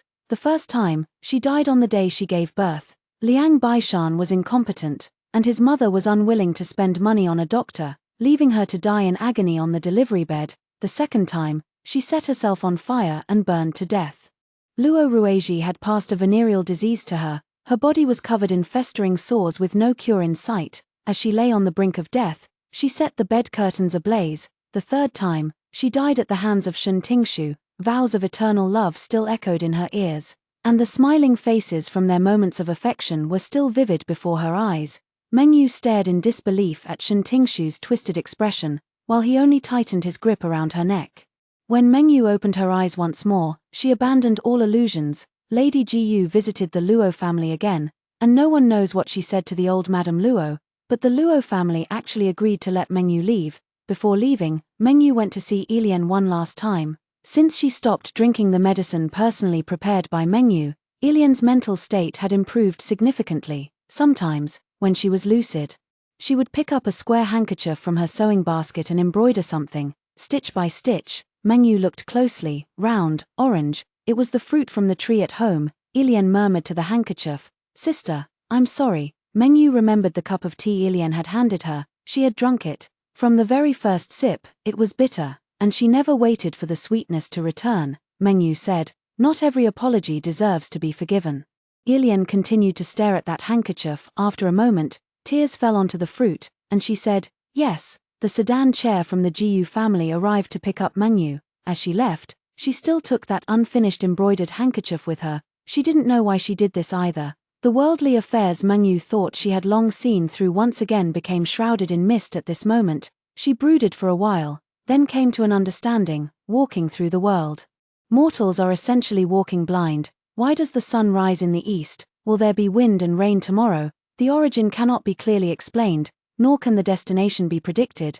Yet, haven't the days passed by just the same? What you can't figure out, leave it to time. Mengyu, this time, is going to live for many, many years. As soon as Mengyu returned home, Lady Jiyu began preparing things for her to enter the Duke's residence. Clothing, jewelry, porcelain, and silver 8 chests were packed to the brim. Lady Jiyu said, "Although entering the Duke's mansion still means being a concubine, the second son of the Shen family is different. He's young, handsome, and has a promising future. My daughter, you've finally made it this time." It turned out that Lady Jiyu was also well aware that Mengyu's previous 2 marriages had been like jumping into a pit of fire. In the eyes of everyone, it was already a great fortune for Mengyu, who had been married twice. To become a concubine to the Duke's son, Lady Jiyu thought so too. She felt that she had indeed secured a bright future for her daughter this time, and without any burden, she cast aside all her guilt and remorse toward Mengyu. After all, she was first Lord Gu's wife and the Jiyu family's daughter-in-law, and only then was she Mengyu's mother. For Lord Gu's future and the continuation of the Jiyu family name, sacrificing Mengyu was not a wrong thing to do. Not only did she do this, but everyone treated their daughters this way. Mengyu remembered a tabby cat she had raised when she was young. After becoming a mother, the tabby cat abandoned the wealth and honor that Mengyu had given it, and ran off with its kitten in its mouth. Mengyu thought that when she had lived enough in this life, she would become a cat in the next. Soon, Lady Jiyu stuffed Mengyu into a small sedan chair again, and she was carried along a small path through the back door into the Duke's mansion. This time was different from when she went to the Luo residence. She was not a guest. From the moment she was carried into the Shen family, She was Shen Tingshu's concubine. Shen Tingshu was indeed married, but his wife was frail and sickly, passing away just 2 years after entering his household. In her previous life, Shen Tingshu told Meng Yu that he had no wife. Though Meng Yu was only a concubine, as long as he never remarried in this lifetime, they would be like a pair of mandarin ducks, staying together forever. Meng Yu believed him. Later, she reflected that every woman must lose her head over love at least once in her life. Some are fortunate enough to extricate themselves, but she was unlucky. The price of her folly was exceptionally devastating. The sedan chair landed, and the sedan curtain was lifted by a hand with distinct knuckles. It was Shen Tingshu. He asked, "Why didn't you come to the appointment? I waited for you all day at the Drunken Immortal Pavilion. And everyone laughed at me for being foolish, waiting for someone who would never come." This statement was rather amusing. After all, it was only a brief encounter. How could there be such deep affection? Meng Yu studied this face, with its dashing eyebrows and starry eyes, brimming with confidence and boldness. It certainly had the charm to deceive. "No, I thought you would try to argue, claiming we never had an agreement. Can't be bothered." Meng Yu stepped out of the sedan chair, her words sparse and her demeanor as cold as ice. Shen Tingshu looked at her with even more satisfaction, yet said, "You really aren't a likable girl." Meng Yu sighed. "Young Master Shen, you know very well that I don't aim to please people, I aim to take their lives." Shen Tingshu was surprised. "Isn't Miss Meng Yu the best at playing the pig to eat the tiger? Why aren't you pretending with me?" Meng Yu smiled. "Because you, young Master Shen, are not a tiger, it's a venomous snake. To kill a snake, you must strike its vital spot. Before that, you must keep your distance." Their words were filled with hidden daggers and swords, yet their faces remained warm and pleasant. From a distance, it looked like a scene of mutual affection between lovers. Xie Chun stood at the arched gate, twisting her handkerchief into knots. Her sister was Shen Tingshu's ill-fated first wife, and like Meng Yu who entered the Luo residence back then, she was the Xie family's unwillingness to accept this marriage alliance. If one daughter was lost, then send another daughter. Which family didn't do the same? Xie Chun moved into the Shun residence with the intention of becoming the replacement wife, but Shen Tingshu never agreed to marry her. He wouldn't agree, yet he kept her hanging, dragging on until her age grew older. The Xie family's unwillingness had now become her own, with her obsession growing wildly. If she couldn't hate Shen Tingshu, couldn't she at least hate Meng Yu? Meng Yu caught sight of that pink figure out of the corner of her eye and began to form a plan in her mind. Xie Chun wasn't clever and had a stubborn personality. She was exactly the kind of person easiest to manipulate. Before doing anything, one must first understand oneself. Those with a fiery temper must think twice and then think again when faced with matters. Those who are gentle must protect their right cheek well, not letting someone strike the left and then offering the other side as well. Foolish people should strive to be kind, for good deeds yield good results. The clever should not be ostentatious, keep strategies and the use of others buried deep in the heart, lest those who are used one day awaken and breed an unending vendetta. It's easier said than done. Who would willingly admit to being a fool? They'd rather smash the mirror and mold a perfect image, claiming that's the real them. Meng Yu toyed with the cracks in human nature, advancing step by step with careful strategy, but she dared not be complacent. She only wished the mirror could be clearer, so it would reveal the cracks in her, leaving no room for others to exploit. On the winter solstice, a heavy snow fell over the capital. Meng Yu stood upstairs, closing her eyes to listen to the sound of the snow. The snow fell silently, but the stairs creaked and groaned. Someone was coming. It was Xie Chun. She has a preference for pink, with her rosy cheeks and peach-like complexion, which suits her perfectly. She walked over and stood beside Meng Yu, seizing the moment in the coldest wind to say, "I heard he often comes to see you." Meng Yu turned her head to look at her. "Fortunate to have met your peach blossom face. Since then the paths have been warmed by spring.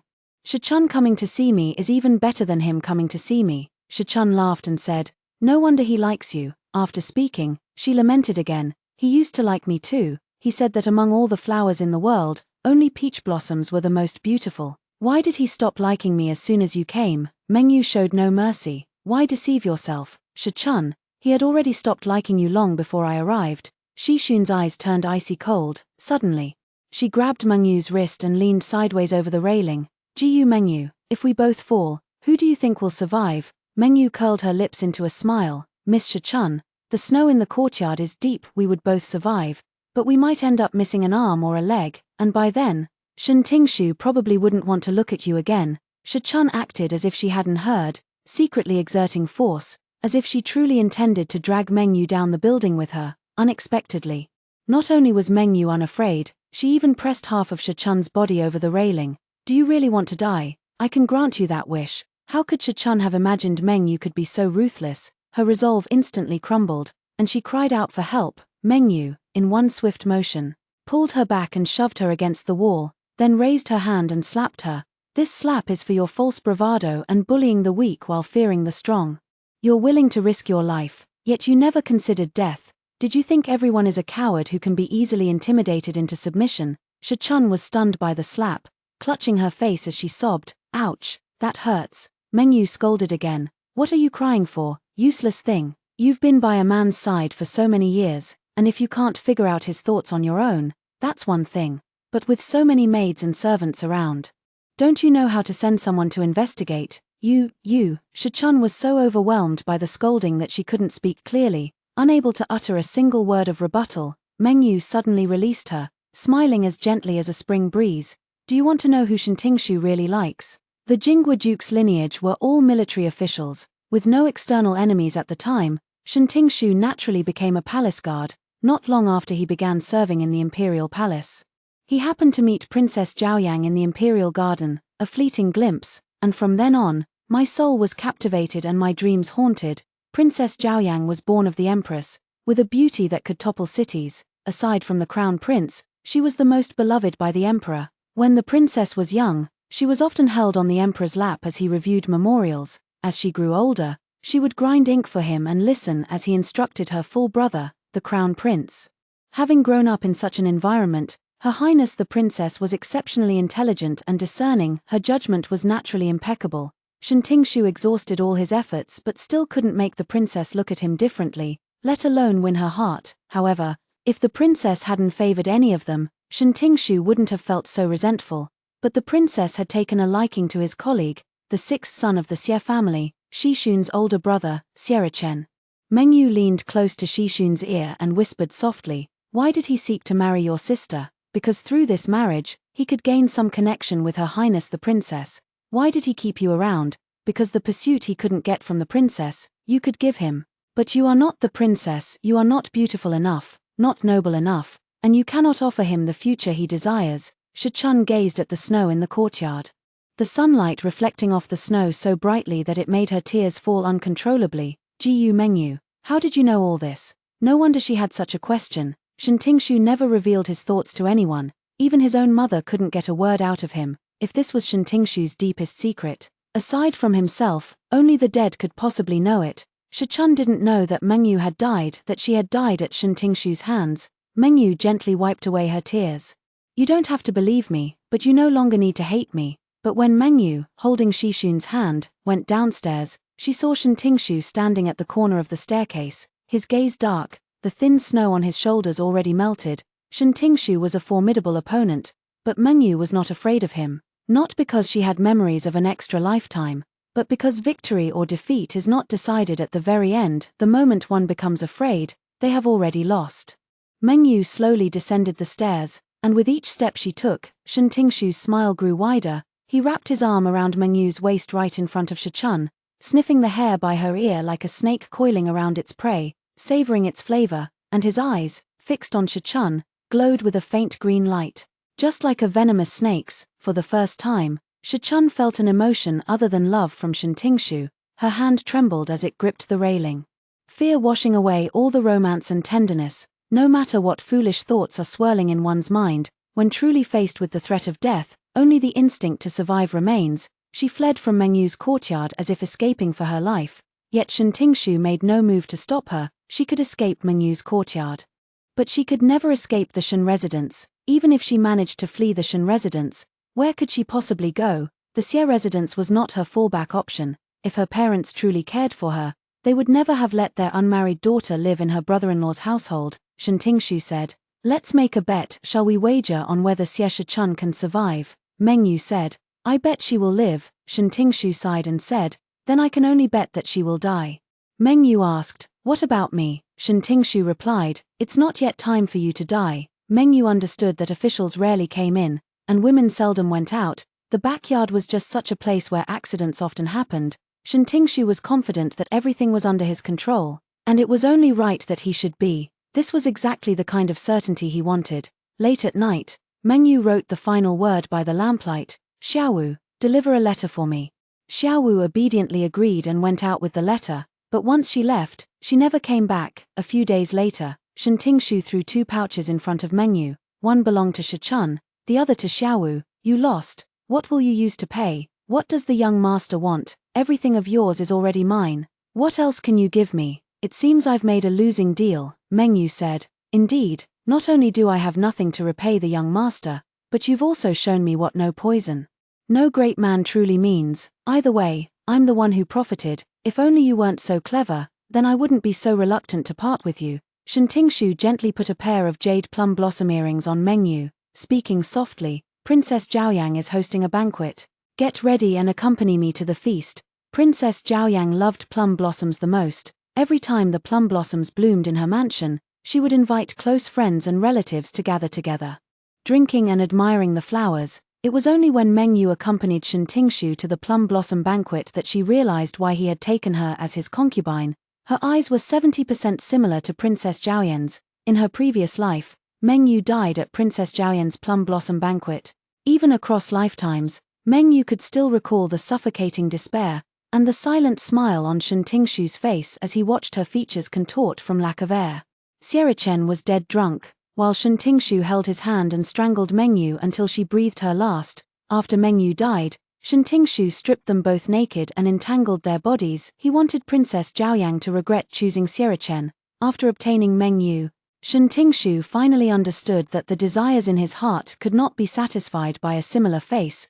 Having the counterfeit only made the genuine article torment him even more. Shintingshu finally admitted that it wasn't Zhaoyang he loved, but the princess. Mengyu and Zhaoyang not only looked alike, but even their arrogant expressions were similar, yet Mengyu had no power, so she could only be an inferior imitation. Shintingshu's desire to destroy everything reached its peak the moment he looked directly into his own heart, so he meticulously designed a funeral for Xierachen and Mengyu. The road from the Duke of Jinggua's residence to the princess's residence was one Shintingshu could recall with his eyes closed. Taking a sedan chair would take half an hour, while a horse-drawn carriage would only take the time it takes for a stick of incense to burn, fingering a string of small-leaved sandalwood prayer beads. He looked with satisfaction at Mengyu sitting beside him. Mengyu wore a veil over her face, revealing only a pair of eyes. The carriage was unsteady, and the hairpin in her hair swayed delicately, reflecting in those eyes, making them incredibly vivid. This attire was carefully designed by Shintingshu. At a glance, one might easily mistake the person sitting here for Princess Zhaoyang herself. It was just a pity that the seat beside the princess belonged to Xierachen. Shintingshu had always looked down on Xierachen. Xierachen's words and actions were always unhurried and gentle, lacking the decisiveness and resolve expected of a man. What exactly was it about him that deserved the princess's favor? But none of that mattered anymore, because today, Xierachen would lose everything. The carriage came to a halt. They had arrived at the princess's residence. When Shintingshu appeared before the crowd with Mengyu, he was pleased to hear the waves of gasps that rose and fell around them. Alike, too alike. After the crowd's exclamation of surprise, they felt glad for Mengyu. Fortunately, her background was not lowly. It was just that her marriage was unfortunate, and through twists and turns, she lost the nobility that a noble lady should have, making her unfit to be someone's proper wife. If she had been born into an opera troupe or a brothel, and looked so much like a golden branch and jade leaf, it would have cost her her life. Mengyu took in everyone's reactions, and her originally calm and unruffled heart gradually began to stir. She was tired of this kind of measurement, sick of it. As if people weren't people, but livestock, first distinguished by gender, then by origin. The good ones were priced high, the poor ones sold cheap. For someone like her, who had fallen from a superior grade, they would cut the price and offer a discount, but in the end, she could still be sold off. Mengyu bit her lip and swallowed her anger. Shintingshu raised an eyebrow, wrapped his arm around her waist, and paraded her around the venue once more as if showing off a newly acquired treasure. He knew exactly what Mengyu cared about. Whatever she cared about, he would use it to punish her. Compared to killing, Shintingshu preferred to shatter her spirit. If he hadn't hated Xierachen even more, he wouldn't have let Mengyu die so quickly. His hatred for Mengyu was not without reason. It was bad enough that Princess Zhaoyang didn't love him, but how dare Mengyu not love him either, a lowly substitute. How dare she not obediently offer her sincere heart? Shen Tingshu felt that he had been rather merciful, allowing Meng Yu to live a life of luxury in the Shen residence where she was waited on hand and foot. Fortunately, today he would be able to settle all these accounts. While Shen Tingshu was secretly gloating, Meng Yu was also calculating how to escape today. Qian Fan was detained at the Shen residence, and she had no one around her who could be of use. The princess's mansion was heavily guarded, even if she had grown wings. She wouldn't be able to fly out, even if she could escape the princess's residence, without identification papers. Where could she go? The siege did not begin today. Meng Yu had long known that the invisible net was always there, heavier, denser, and harder to tear apart than any visible one. According to Shen Tingshu's plan, the first step was to get Sierra Chen drunk. Sierra Chen had a gentle temperament and was not easily provoked, but the moment he saw Meng Yu, he understood exactly who Shen Tingshu had in mind. Regardless of whether he and Princess Zhaoyang were affectionate, both of the Xie family's daughters had been entangled with the Shen family. Shen Tingshu was toying with their Xie family. Today, he's even more brazen, openly provoking me. Even a clay figure has a temper. If Sierra Chen didn't take offense now, it wouldn't be a sign of good upbringing but rather of being weak and easy to bully. Shen Tingshu had calculated this well. During the banquet, he continuously clashed with Sierra Chen, and in the process, he ended up drinking cup after cup of wine. Princess Zhaoyang didn't arrive until the banquet was halfway through. Favored by her father and brothers, she held real power in her hands. Though not exactly swamped with work, she was still quite busy at this moment. Sierra Chen was already intoxicated, like a leopard ready to pounce, poised to leap up and bite through the other's throat at any moment. The maid stepped forward and reported everything that had happened at today's banquet to her.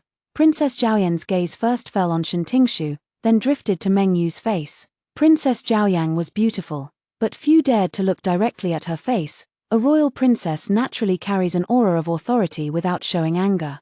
Especially when Zhaoyang held the power of life and death in her hands, she ordered someone to take Sierra Chen away to rest and then commanded someone to bring Meng Yu before her. Meng Yu respectfully knelt and bowed, but Princess Zhaoyang did not let her rise. Remove your veil, lift your head, and let this princess take a closer look. Meng Yu raised her head, and the moment their similar eyes met, the entire hall fell silent, making Princess Zhaoyan's laughter particularly abrupt. What a beautiful young lady. Lord Shen is truly blessed. I haven't yet congratulated you both on your marriage. That was remiss of me. Princess Asagao removed the jade bracelet from her wrist and placed it on Meng Yu's hand. Let me bestow this bracelet upon you as a gift. Since she used the word bestow, Shen Tingshu naturally had to kneel and express gratitude. Amidst the hall full of guests, only Shen Tingshu and Meng Yu remained kneeling. Princess Asagao turned a blind eye. Leisurely sipping her tea, deliberately delaying in allowing them to rise, everyone understood the princess was both venting anger on behalf of her consort and asserting her own authority. Not everyone is worthy of coveting her. Meng Yu, however, thought that although Princess Zhaoyang was clever and resourceful, Shen Tingshu managed to carry out his plan of murder and framing within the princess's residence. He truly had some talent. No wonder he felt discontent.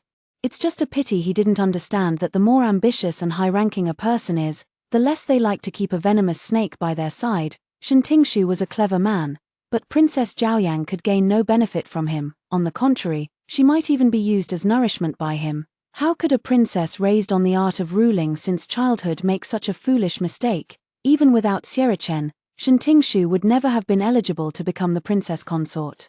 Chaoyang set down the teacup, but the attending maid failed to catch it steadily, spilling the tea all over Meng Yu. Only then did Chaoyang help Meng Yu up, speaking gently. Are you all right? Meng Yu shook her head, and Zhaoyang instructed the maid to take her to change her clothes. In her previous life, Meng Yu's clothes were also stained, and it was Shen Tingshu who did it. Just as she went to change her clothes, Shen Tingshu came looking for her with a wine pot, forced her to drink a few cups, and then led her, dazed and intoxicated, toward the room where Sierra Chen was resting. In this life, even though Shen Tingshu didn't do it, Meng Yu's clothes were still stained. She took off her dirty dress and changed into clean clothes, which fit perfectly, as if tailored for her. Tap, tap, tap. It was the sound of steady, powerful footsteps. The same slender, strong hand pushed open the door. Shen Tingshu had found her. He was holding a pot of wine in his hand. Meng Yu's gaze fell on the white porcelain wine pot. In this lifetime, she had never feigned courtesy, nor had they ever been deeply affectionate or intimate. With their mutual wariness, What excuse would Shen Tingshu use to trick her into drinking this wine? Shen Tingshu suddenly smiled, sat down at the table, and poured himself a cup to drink. Jiyu Mengyu, don't you feel that you're full of flaws? I have always believed that even if I don't possess the striking handsomeness of Panan, I shouldn't be so detestable that a woman would take an instant dislike to me at first sight. You've never met me before, yet you know me and hate me. I couldn't make sense of it until yesterday, when I had a dream. Mengyu's eyes flickered. What dream? A dream in which I killed you. Was it just a dream? Mengyu sat down at the table, facing Shen Tingshu directly. You were planning to kill me today, weren't you? Shen Tingshu poured a glass of wine for Mengyu as well. I was just curious, were the scenes in that dream from the past, or the future? Mengyu raised her wine glass and took a sniff. Supernatural phenomena are nothing but nonsense. It must be that you've been thinking about it during the day, so you dreamt of it at night. Shen Tingshu raised an eyebrow. You're so calm. As if we're not discussing your own life and death. Mengyu smiled.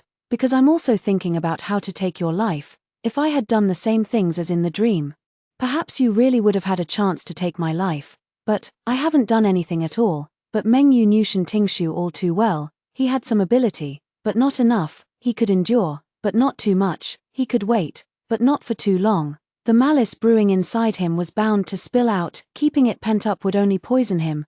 Dreaming of his past life would only drive him to find new ways to harm others, not make him stop. What would he do? Mengyu rested her chin on her hand, gazing at the flickering candle flame on the table, looking like an innocent young girl untouched by the ways of the world. After Xierachen was taken to rest, you came to find me, and your servant Wanger, under the pretense of looking for you, accidentally stumbled upon the place where Xierachen was resting. Just as he was asking the guard at the door about your whereabouts, your other servant Liu Ji hurried over. He would pull Wanger aside and say in a voice just loud enough for Xierachen to hear, Wanger, let's go. I heard the princess is looking for the young master. Intermittent, not a complete sentence, but enough to make Xierachen, in his rage, believe that the princess went to find you. Mengyu said this and sincerely praised. That was truly clever. At first listen, it seemed to imply something, but when repeated, it sounded like nothing was said at all. Even if the princess's household heard it, they couldn't find fault with you. Hearing this, Shen Tingshu's frown grew deeper and deeper. Mengyu had spoken in too much detail. It couldn't have been guessed through speculation alone. Someone must have betrayed him. Remaining unfazed is also a form of strategy.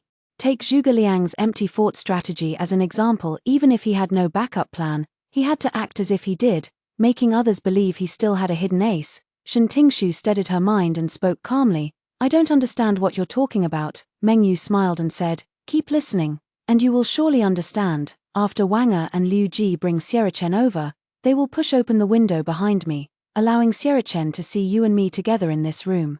There's nothing unusual about us being in the same room, except that the clothes I'm wearing now are different from before. When Xierachen was taken away to rest, my clothes hadn't been soiled by the princess yet. He doesn't know the princess sent me to change clothes. He will only think the person sitting here is Her Highness the Princess. When you see Xierachen coming, you will deliberately act intimate with me, making him believe you have an illicit relationship with the princess, thus completely enraging him. And when you entered just now, there was a dagger placed on the table by the door. Xierachen, in a fit of rage, would grab the dagger and attack, and when the blade came at you, you would use my body as a shield, perfectly positioned so the blade would pierce my heart. Thus, you could eliminate both Xierachen and me without getting your hands dirty. Even if Lord Bao were resurrected, he wouldn't be able to trace it back to you, Shen Tingshu said. That's quite a story, but even if we assume, for argument's sake, that all of this was my scheme, what crime could you possibly charge me with? No matter if someone died or not, this account cannot be settled on him. Shen Tingshu spoke with confidence. Jiyu Mengyu, you cannot convict me. If she cannot convict you, do you think I cannot either? Princess Zhaoyang pushed the door open and entered, with Xierachen standing by her side with his hands behind his back. Shen Tingshu was left speechless, unable to laugh or cry. Jiyu Mengyu had actually managed to get close to Princess Asagao right under his nose. The difficulties at the banquet turned out to be a play orchestrated by the two of them. Every country has its laws. If I have committed a crime, Your Highness naturally has the right to punish me, but everything must be based on evidence. What Jiyu Mengyu just said is all speculation. Even as a princess, you cannot convict me based solely on her words. Can you? If Jiyu Mengyu's words are useless, then what about hers? Princess Morning Glory stepped aside. and from behind her emerged a person, Xie Shichun. The moment Shichun appeared, Shen Tingshu knew who had betrayed him. Liu Ji, I have treated you well, why did you betray me? Liu Ji knelt before Princess Morning Glory. This servant is guilty. I beg your highness to punish me. Shen Tingshu was about to kill again. Liu Ji felt that Shen Tingshu was addicted to killing, this time. The ones he wanted Liu Ji to kill were the young lady of the Xie family, Shichun, and the maid of the newly arrived concubine, Xiaowu. Shichun was arrogant and looked down on everyone, so killing her didn't weigh on his conscience at all, but Xiaowu was a likable maid, always reminding him of his little sister who had died young, yet he couldn't bear it and had no choice, not only because he relied on the Shen family for his livelihood, but also because he had long passed the point of no return. Liu Ji was meticulous. He stationed guards at the gates, along the walls, and even posted extra men by the dog hole to ensure not even a fly could escape the Shen residence. With a dagger hidden in his sleeve, he strode toward Shishun's courtyard like the king of hell. I didn't expect Xiaowu to be here too. What a pity, Xiaowu could have lived a little longer. Liu Ji still bowed to Shichun. Miss Xie, get ready, it's time to go. Shichun took a step back, though Xiaowu was trembling with fear. She still reached out to shield her. The blade in Liu Ji's sleeve had already revealed its sharp edge. Xiaowu retreated while crying. Big brother, listen to me. Liu Ji pressed forward step by step. I never listened to people's last words. Just as the tip of the blade was about to pierce Xiaowu's heart, she shouted, Yinga. Do you still remember Yinga? Liu Ji's hand suddenly stopped. The blade had barely pierced Xiaowu's clothing, drawing no blood. Liu Ji was a bit dazed. It had been many years since he last heard that name. Liu Ji's father was also a servant of the Shen residence. He died saving the old master, so the Liu family still held some respect within the household. The old Madame Shen believed that a loyal father would raise a worthy son, so she assigned him to be Shen Tingshu's personal attendant. Being a young master's attendant was a cushy job, and Liu Ji had originally thought it was his good fortune. Until Shen Tingshu threw away his 3-year-old sister, Yinga. Shen Tingshu was only 9 years old at the time. When he saw Yinga in Liu Ji's arms, he even praised her for being adorable. But not long after, Yinga went missing. Liu Ji searched all over the capital but couldn't bring her back. Liu Ji's mother, upon hearing the tragic news, fell gravely ill and passed away not long after. Suddenly, Liu Ji became an orphan. His home used to be lively, with a family of 5, but now, both his parents were dead, one of his younger sisters had died and the other was missing, leaving him alone in the vast, empty house that felt so cold it chilled him to the bone. Perhaps out of pity for his pitiful crying, the old gatekeeper couldn't help but tell him the truth when he came to offer condolences. The second young master carried out the door. He returned not long after. But your sister, never mind, one must believe in fate.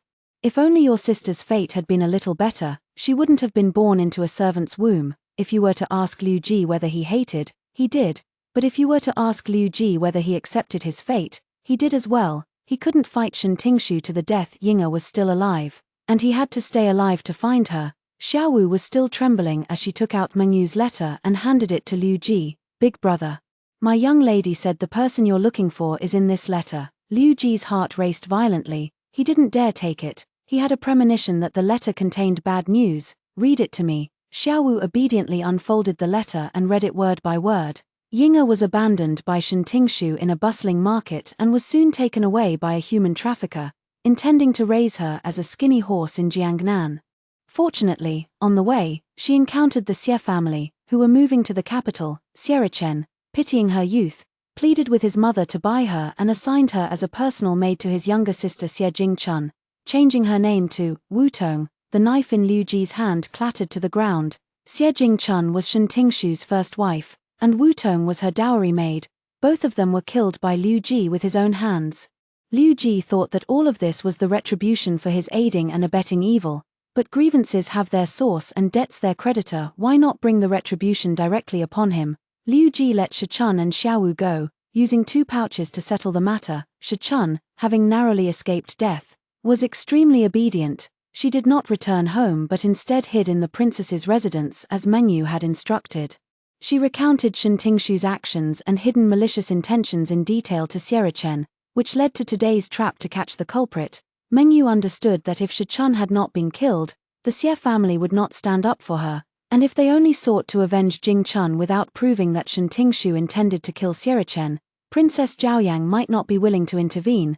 But now, with Sierra Chen unharmed, if Princess Zhaoyang wanted to convict Shen Tingshu, she could only use the matter of Jing Chun as grounds. Meng Yu had grown accustomed to the absurdities of the world. Sometimes, a twist of fate could lead to a favorable outcome. Now that the truth had come to light, Liu Ji not only served as a witness but also handed over the evidence he had gathered over the years to Princess Zhaoyang. However, just before Shen Tingshu was taken away, Liu Ji couldn't resist asking, "Back then, why did you do it?"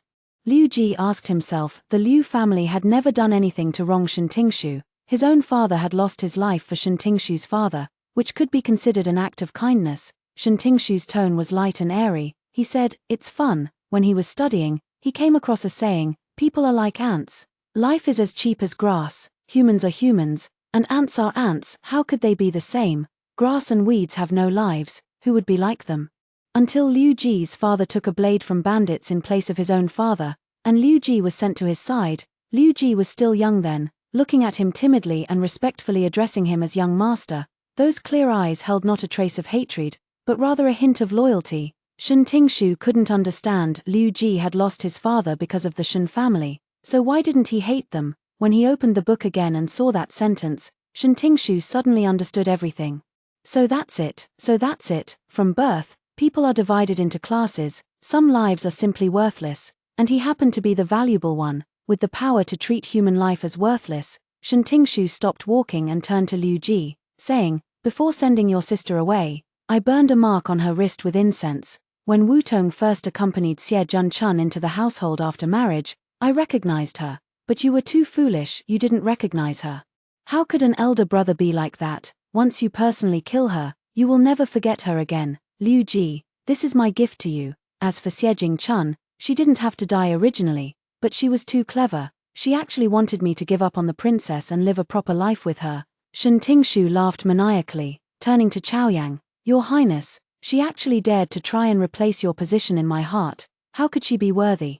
Chaoyang's eyes were filled with murderous intent as she said coldly, "Take him away. I will personally oversee this case." After Shen Tingshu was taken away, Chaoyang said to Meng Yu, "The matter of Shen Tingshu involves too many interests to be publicly tried, but rest assured, I won't let him have the chance to walk out of the imperial prison alive. Although you were his concubine, I can grant you freedom and allow you to return to the Jiyu family. Princess Zhaoyang likes Sierra Chen, and she won't tolerate anyone who wants to harm him. Therefore, she must acknowledge Meng Yu's role in exposing Shen Tingshu." Meng Yu, however, said, "If the princess wishes to reward me, please grant me a new identity." Zhaoyang was somewhat surprised. "A new identity? You're not going to be a daughter of the Jiyu family anymore." Being a daughter of the Jiyu family, who knows where she might be sent off to next? Meng Yu shook her head with a smile. "No more, no longer being anyone's daughter, nor anyone's wife. Just treat it as a dream, only as a dream." As Meng Yu stepped out of the princess's residence, she saw Qianfan waiting by the carriage at the entrance. Her eyes were red, and tears kept falling. "Miss, I've come to take you home." On the day Meng Yu left the capital, the news of the fire at the princess's residence had already spread throughout the city. It was said that one of the side rooms had burned down, and the second son of the Shen family, along with his newly married wife, had both perished in the flames. She lowered the carriage curtain and said, "Let's go." The carriage passed through the city gate. The official road was wide, and the horses ran joyfully, kicking up a cloud of dust. When the carriage reached the 5-mile pavilion outside the city, it was stopped by a young woman dressed in pink clothes. Shi Chun squeezed into the carriage, tearfully demanding that Meng Yu take responsibility for her. "To be honest, it's all your fault. Now, every time I meet with the men my family arranges for me, I don't have a single romantic thought in my head. All I can think about is whether I can outsmart him. If he turns out to be as ruthless as Shen Tingshu, and I don't have Jiyu Meng Yu's brains, will I be able to escape unscathed? The more I think about it, the more scared I become. I'm afraid I'll never be able to marry in this lifetime." "Alright, it's all my fault. What do you want me to do? Wherever you go, take me with you."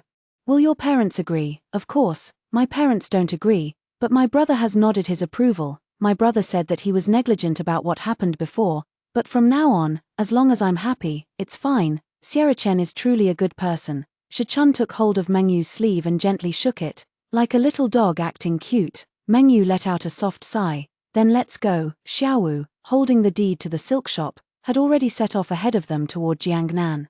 They traveled until they reached a stretch of wilderness. where a shimmering river could be seen in the distance, stopped the carriage. Mengyu leaped off the carriage and began running desperately across the wilderness. As she ran, the hair ornaments fell from her hair one by one, yet she only felt herself growing lighter and lighter. Her hair had come completely undone, flowing freely in the wind.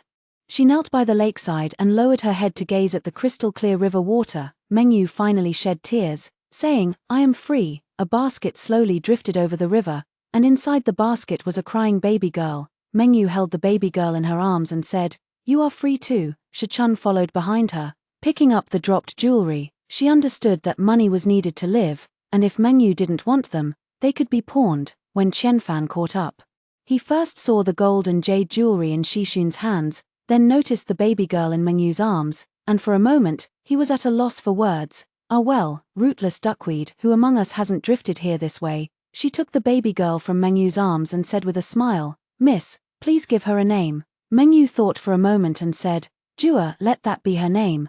This body is a phantom boat on heaven and earth, where in the world is not freedom."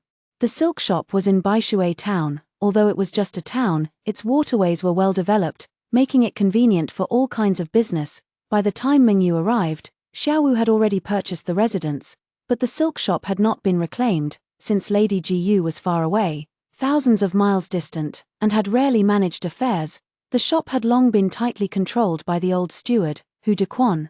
Xiaowu had visited several times with the deed but was always sent away with vague excuses. Seeing Mengyu arrive, she said with grievance, "It's my fault for being useless and failing to reclaim the estate. Please punish me, miss." Mengyu comforted her, saying, as the saying goes, "A powerful dragon cannot suppress a local snake, let alone a young lady like you who has just arrived. A large store bullies customers, and a powerful servant oppresses the master. It's impossible to expect Hu Dequan to obediently return the silk shop. Such seasoned scoundrels are experts at taking advantage of wealthy and noble families. Every trade has its own tricks." As long as he didn't teach her, Mengyu could only linger outside the door. "Don't think it's just a piece of silk. From selecting mulberry leaves onward, everything is a matter of expertise, not to mention tasks like raising silkworms, reeling silk, and weaving, which require an insider's knowledge to grasp the intricacies, grading and pricing silk, managing workers, finding markets, and reviewing account books. None of these tasks are easy. If Mengyu rashly tried to challenge Hu Dequan for authority, she would only end up being swindled out of everything she had. Fortunately, if nothing else, she had an abundance of patience. Besides, with enough money, not only can you make the devil turn the millstone, you can even make the millstone push the devil. If Hu Dequan didn't want to be her guide, she could simply find another. The silk trade in Baishui town was thriving, and there was no shortage of capable people. Once settled, Mengyu took Shichun out with her. First, they walked through the entire town, then visited various shops. Spending entire days in tea houses and taverns, not only was Shichun left baffled, but even the ever-vigilant Hu Dequan was confused. Mengyu smiled and said, "In business, being well-informed is the most important thing. We're new here and don't even know which way the government office faces. How can we compete with those seasoned old hands?" Shichun finally came to her senses. Tea houses and taverns are filled with all sorts of people from every walk of life, with so many voices chiming in. "That's where you'll find the most information." Mengyu nodded. If nothing else, understanding the local customs and practices would help avoid making any missteps. The tavern owner, a widow surnamed Li, was known to everyone as Madame Li. When Madame Li had free time, she would come sit with them. After several encounters, they became familiar with each other, and Mengyu took the opportunity to ask her to recommend a reliable textile worker. Upon hearing this, Madame Li slapped her thigh and exclaimed, "What a coincidence." It turned out she had a close friend who had offended her former employer a few days ago and had just been kicked out. Her skills are impeccable, but she has a terrible temper and is stubborn. When the employer wanted to cut corners, she could have just followed orders. But no, she had to argue and oppose them. Now, she's lost her job, and she has children to support. I let her work at my place for a few days, but the pay here isn't high, and I can't afford to keep her for long. If you don't mind her temper, I'll call her over." Mengyu said, "In my opinion, she doesn't have a bad temper, she just has principles in her work. Others might not like such a person, but I genuinely admire her. Please, Madame Li, help me invite her over." A short while later, Madame Li brought the woman from the back kitchen. The woman was not tall and was quite thin, looking as if a gust of wind could blow her away, but upon closer inspection, Her eyes were bright and spirited, full of vitality. "My surname is Zhong. You may call me Madame Zhong." Mengyu pondered for a moment and asked, "Don't you have a name?" Sister Zhong explained honestly, "When I was little, my parents just called me sixth girl in order. I never had a proper name." Sister Lee chuckled. "Once you're married, you belong to your husband's family. Even if you had a name, it's not proper to use it." Even though they all lived in the same world, the challenges Mengyu and Sister Zhong faced were different. She understood that these matters couldn't be changed by one person or in a short time, so she stopped dwelling on them and turned to ask questions about the silk fabrics. Mrs. Zhong answered each one in detail, and seeing that Mengyu was completely unfamiliar with the subject, she would pause to explain whenever she used trade jargon. The more Mengyu listened, the more satisfied she became. She decided to hire Mrs. Zhong on the spot, settled on the monthly wage, and asked her to come to her residence as soon as she was ready. Mrs. Zhong asked, "Won't we be going to the silk shop?" This time, Shi-chun had learned to be clever. She said, "We're inviting you to be our teacher first. In the opera troupe, which rising star doesn't aim to astonish the world with their debut performance? That first impression often determines how others will treat you. Young ladies in boudoirs are often taught to appear delicate, but a business owner must be formidable. If you respond to every question with ignorance, you'll never command respect from your subordinates and will only invite deception." Yet, just half a month after Madame Zhong began teaching at Mengyu's residence, she asked Madame Li to help her resign. Mengyu sensed something was amiss and invited Madame Li to sit down for tea, hoping to chat with her about what had happened. Madame Li, who was always warm-hearted, excused herself by saying she was busy with the tavern and hurriedly left. Mengyu watched Mrs. Li's retreating figure and called for Xiaowu. Xiaowu's ability to gather information was growing stronger. She went out and returned with news in about 2 hours. "You guessed right, miss, it's that old scoundrel Hu Dequan causing trouble. He went to Madame Zhong's house and stirred up trouble, saying we hired her but didn't let her work at the silk shop, implying we're making her do something shady. Madame Zhong's husband is a drunkard, and before Hu Dequan even left, he beat her up and forbade her from coming here again." "Was Madame Zhong seriously injured?" "I heard that this time the drunkard didn't hold back at all. Madame Zhong can't even get out of bed." Mengyu could no longer sit still. "Shi-chun, take Qianfan to fetch the physician. Xiaowu, pick 2 servants and come with me to Madame Zhong's house, on the busiest Lake Hart Street." They turned into the alley next to Fuhua Restaurant. After walking about 10 meters through a narrow, dimly lit passage, Xiaowu knocked on a wooden door covered with footprints.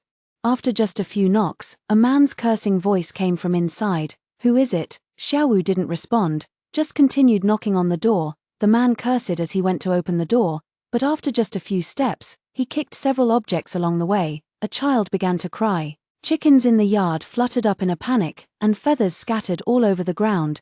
But when the door opened and the man saw the elegantly dressed woman before him, along with the 2 strong young servants following behind her, his arrogance immediately deflated. He stammered, What can I do for you?" This man wasn't even as tall as Xiaowu. Xiaowu widened her eyes and looked down at him. "My lady is the owner of Chengxiang Silk Shop. She heard that Madame Zhong is ill and came especially to see her. Now step aside and stop blocking the door." The man cowered and stepped aside. As soon as the group entered the courtyard, they saw 2 children hugging each other and crying.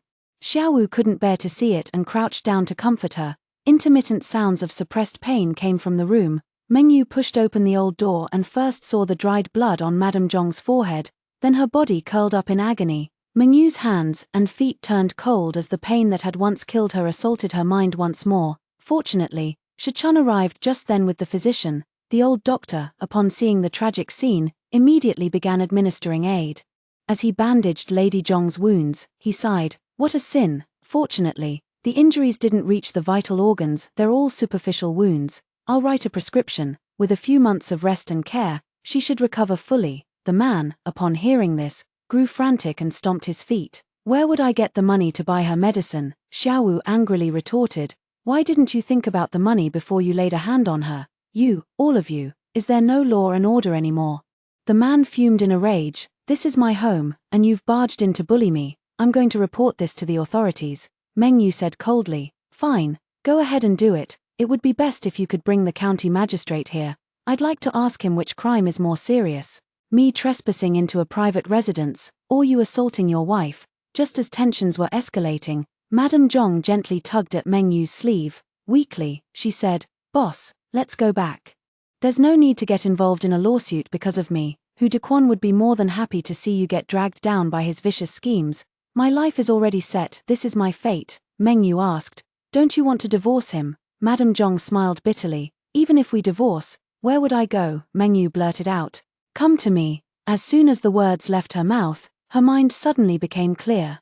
Perhaps being reborn again and again was all for her to come here and say these words to Lady Zhong. Qianfan and Xiaowu walked into the room, each holding a child. Madame Zhong, the child is still young and cannot be without a mother. Madame Zhong, you know how to weave and you are diligent, you can support your family on your own. Madame Zhong, don't be afraid. Meng Yu held Madame Zhong's bony hand. Come to me, after you leave, come to me. Meng Yu left the man 500 taels of silver and had him write a divorce agreement. She took away Madame Zhong and her child. By the time Madame Zhong's injuries had healed, spring had arrived. Jua was babbling and learning to speak, calling everyone he saw mother. Meng Yu had mastered the art of weaving. On her very first day at Chengxiang's silk and satin shop, she dismissed Hu Dequan. Hu Dequan took away more than half of the people, but Meng Yu wasn't angry. She posted recruitment notices with no age or skill restrictions. Anyone willing to learn was welcome to come. Apprentices naturally received no monthly pay, but meals were provided, 3 meals a day to keep them from going hungry. Some came with genuine sincerity to work, while others were just there for the free meals. Many mocked Meng Yu for running a losing business, but she simply turned a deaf ear. Those who remain are diligent and responsible. For those unwilling to stay, she at least supported them along the way. Everyone has their own aspirations, and Meng Yu did not force them. Thus began another new journey. Learning as she went, Meng Yu managed to establish a livelihood through embroidery. Time passed like the wind, and Jua gradually grew up mischievous and unruly. Unlike a typical girl, yet Meng Yu always looked at her with satisfaction. The shackles she had gradually broken free from were never placed upon Jua. Just as a sapling sprouts, so did she grow. As free as the wind, Qianfan quietly took up the study of medicine. Shichun became the head manager of a silk shop. Xiaowu began preparing to open a tea house, and Madame Zhong earned enough to send her child to school, and even gained some weight. Later, on the day Meng Yu closed her eyes for the last time, she knew she would not have to live it all over again. In her next life, she will surely be able to become a tabby cat.